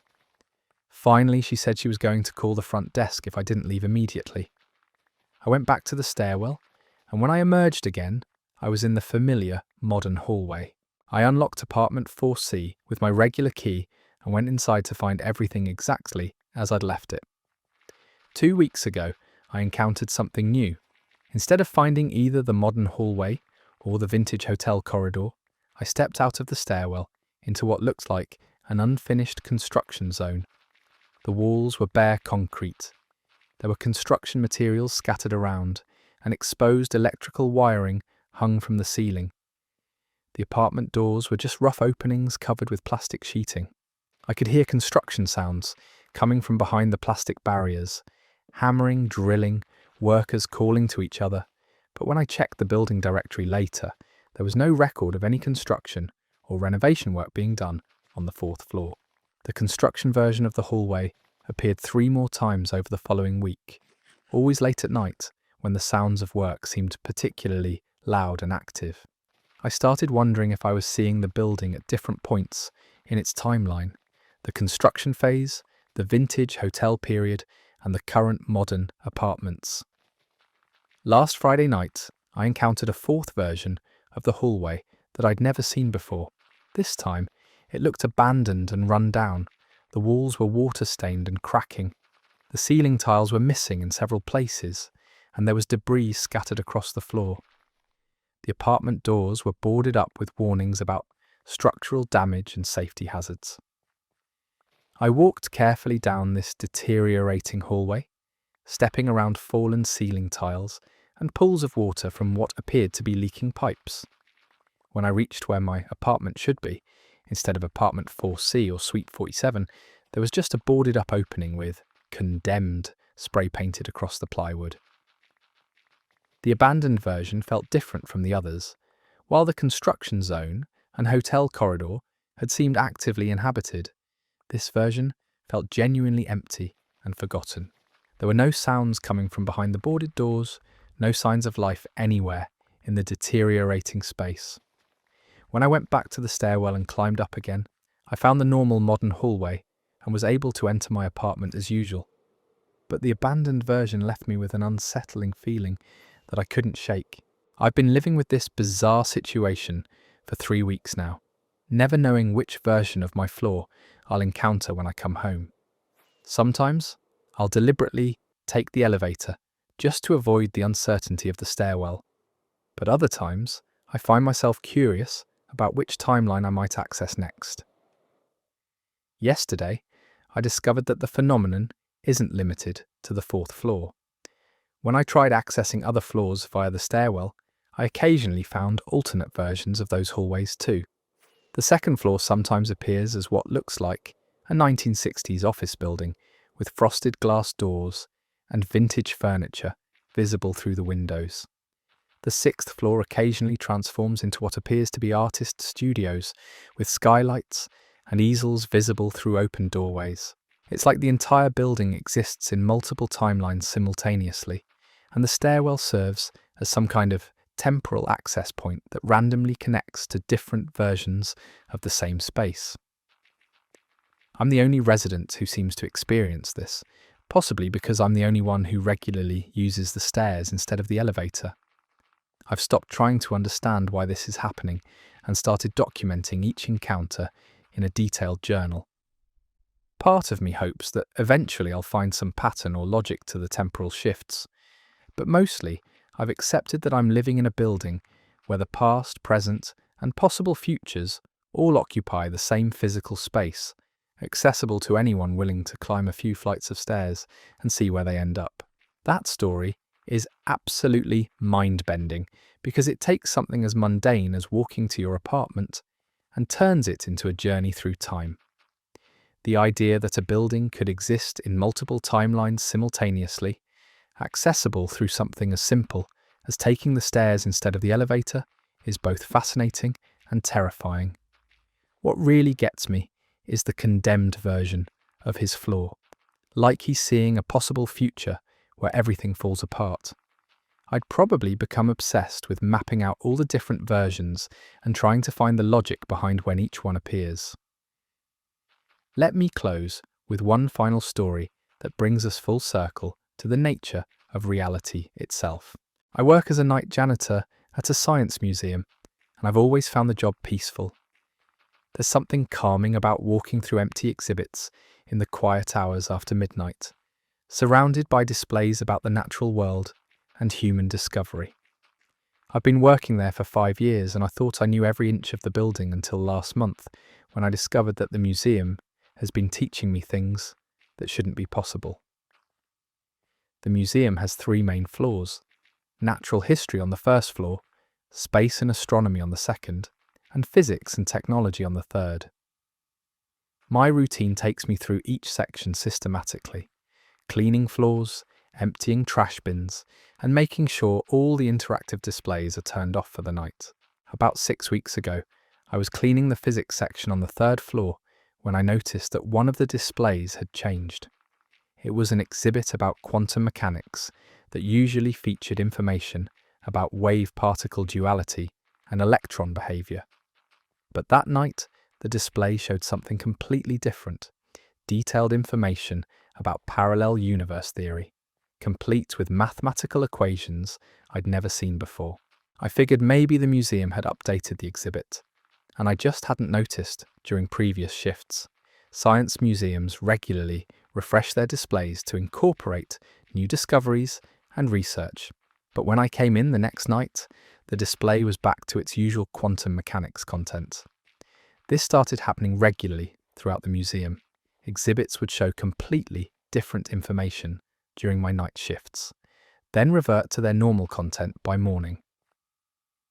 The dinosaur display on the first floor would occasionally feature species I'd never heard of, with detailed descriptions of creatures that supposedly lived alongside the familiar dinosaurs, but in evolutionary niches that didn't make sense according to everything I knew about prehistoric life. The astronomy section would sometimes display information about solar systems with impossible configurations, planets orbiting binary stars in ways that should have torn them apart, or galaxies with structures that contradicted basic physics. The exhibits would present these impossible scenarios as established scientific fact, complete with observational data and peer-reviewed research citations. At first, I assumed the museum was testing new educational content, or maybe showcasing speculative science fiction alongside real research. But the information was always presented with the same authoritative tone and professional formatting as the permanent exhibits. I started taking photos of the altered displays to show my supervisor, thinking maybe there was some kind of technical malfunction causing content from other museums or educational databases to appear randomly. But every photo I took showed only the normal exhibit content, even when I was looking directly at completely different information with my own eyes. 3 weeks ago, I decided to read through one of the altered displays more carefully, instead of just glancing at it during my cleaning routine. The physics exhibit was showing information about something called consciousness-dependent reality, explaining how observation doesn't just affect quantum particles, but actually determines the fundamental structure of space-time itself. According to this version of the exhibit, reality exists in a state of constant flux, until conscious observation collapses it into a specific configuration. The display included detailed explanations of experiments that proved consciousness could retroactively determine past events, and mathematical formulas showing how individual awareness shapes the physical laws governing their personal experience of the universe. I spent over an hour reading through the entire presentation, taking notes by hand, since photographs wouldn't capture what I was seeing. The information was incredibly detailed and internally consistent, referencing scientific papers and researchers I'd never heard of, but which were presented as foundational figures in physics. The next morning, I looked up some of the researchers and papers mentioned in the exhibit. None of them existed. The scientists had never published any papers, the institutions listed didn't have physics departments, and the experimental results referenced had never been conducted by anyone in the scientific community. But the mathematical formulas I'd copied down were remarkably elegant and internally consistent. When I showed them to a physics professor at the local university, she was intrigued by their sophistication, but confirmed that they described theoretical concepts that were far beyond current scientific understanding. Last week, the museum taught me something that changed everything. I was cleaning the natural history section when I found an exhibit about human evolution that included a detailed timeline of how consciousness developed alongside physical changes in the brain. But this timeline extended far beyond modern humans, describing stages of awareness that humans supposedly achieved in the distant future. According to this exhibit, humans eventually developed the ability to perceive multiple probability states simultaneously, experiencing all possible versions of reality at once until they learned to consciously select which timeline to inhabit. The display explained that some individuals develop this ability earlier than others, often beginning with small glimpses of alternate possibilities before gaining full control over their reality selection process.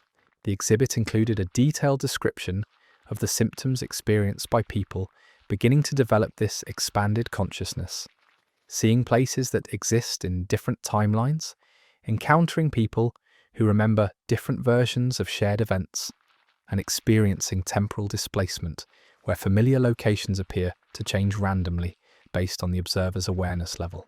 As I read through this information, I realized it was describing exactly what I'd been hearing in all the stories people tell about glitches in reality. The experiences that seem impossible, the encounters with alternate versions of familiar places, the situations where individual perception doesn't match consensus reality. According to this exhibit, these aren't glitches at all.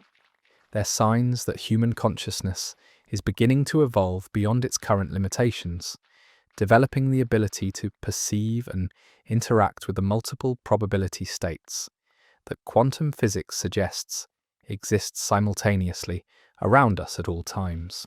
What we interpret as supernatural events or reality malfunctions are actually glimpses of our species' next evolutionary step. The exhibit suggested that these experiences are becoming more common because humanity is approaching a threshold where expanded consciousness becomes the norm rather than the exception. People who experience reality glitches aren't encountering errors in the universe. They're developing enhanced awareness that allows them to see beyond the single timeline that most humans currently perceive as the only reality. When I finished reading, I realized that the museum had been preparing me for this understanding all along. Every altered exhibit had been teaching me about the nature of consciousness, the flexibility of reality, and the possibility that what we consider impossible is simply beyond our current level of awareness. I looked around at all the familiar displays, wondering how many other night shift workers had received these same lessons, and whether the museum itself might be something more than just a repository of human knowledge, perhaps a training ground for minds ready to perceive the true nature of reality. That was the final story. The idea that reality glitches might actually be signs of evolving human consciousness is both comforting and terrifying. It suggests that all these impossible experiences aren't random errors in the universe, but glimpses of something much larger that we're only beginning to understand. Whether that's true or just another layer of the mystery, these stories remind us that reality might be far more flexible than we ever imagined, and that consciousness itself might be the key to understanding why some people get to peek behind the curtain, while others never notice that there's a curtain at all. If you enjoyed this batch of Reddit stories tonight, consider subscribing if you haven't already, as I read Reddit stories just like these every day. Take care and see you tomorrow.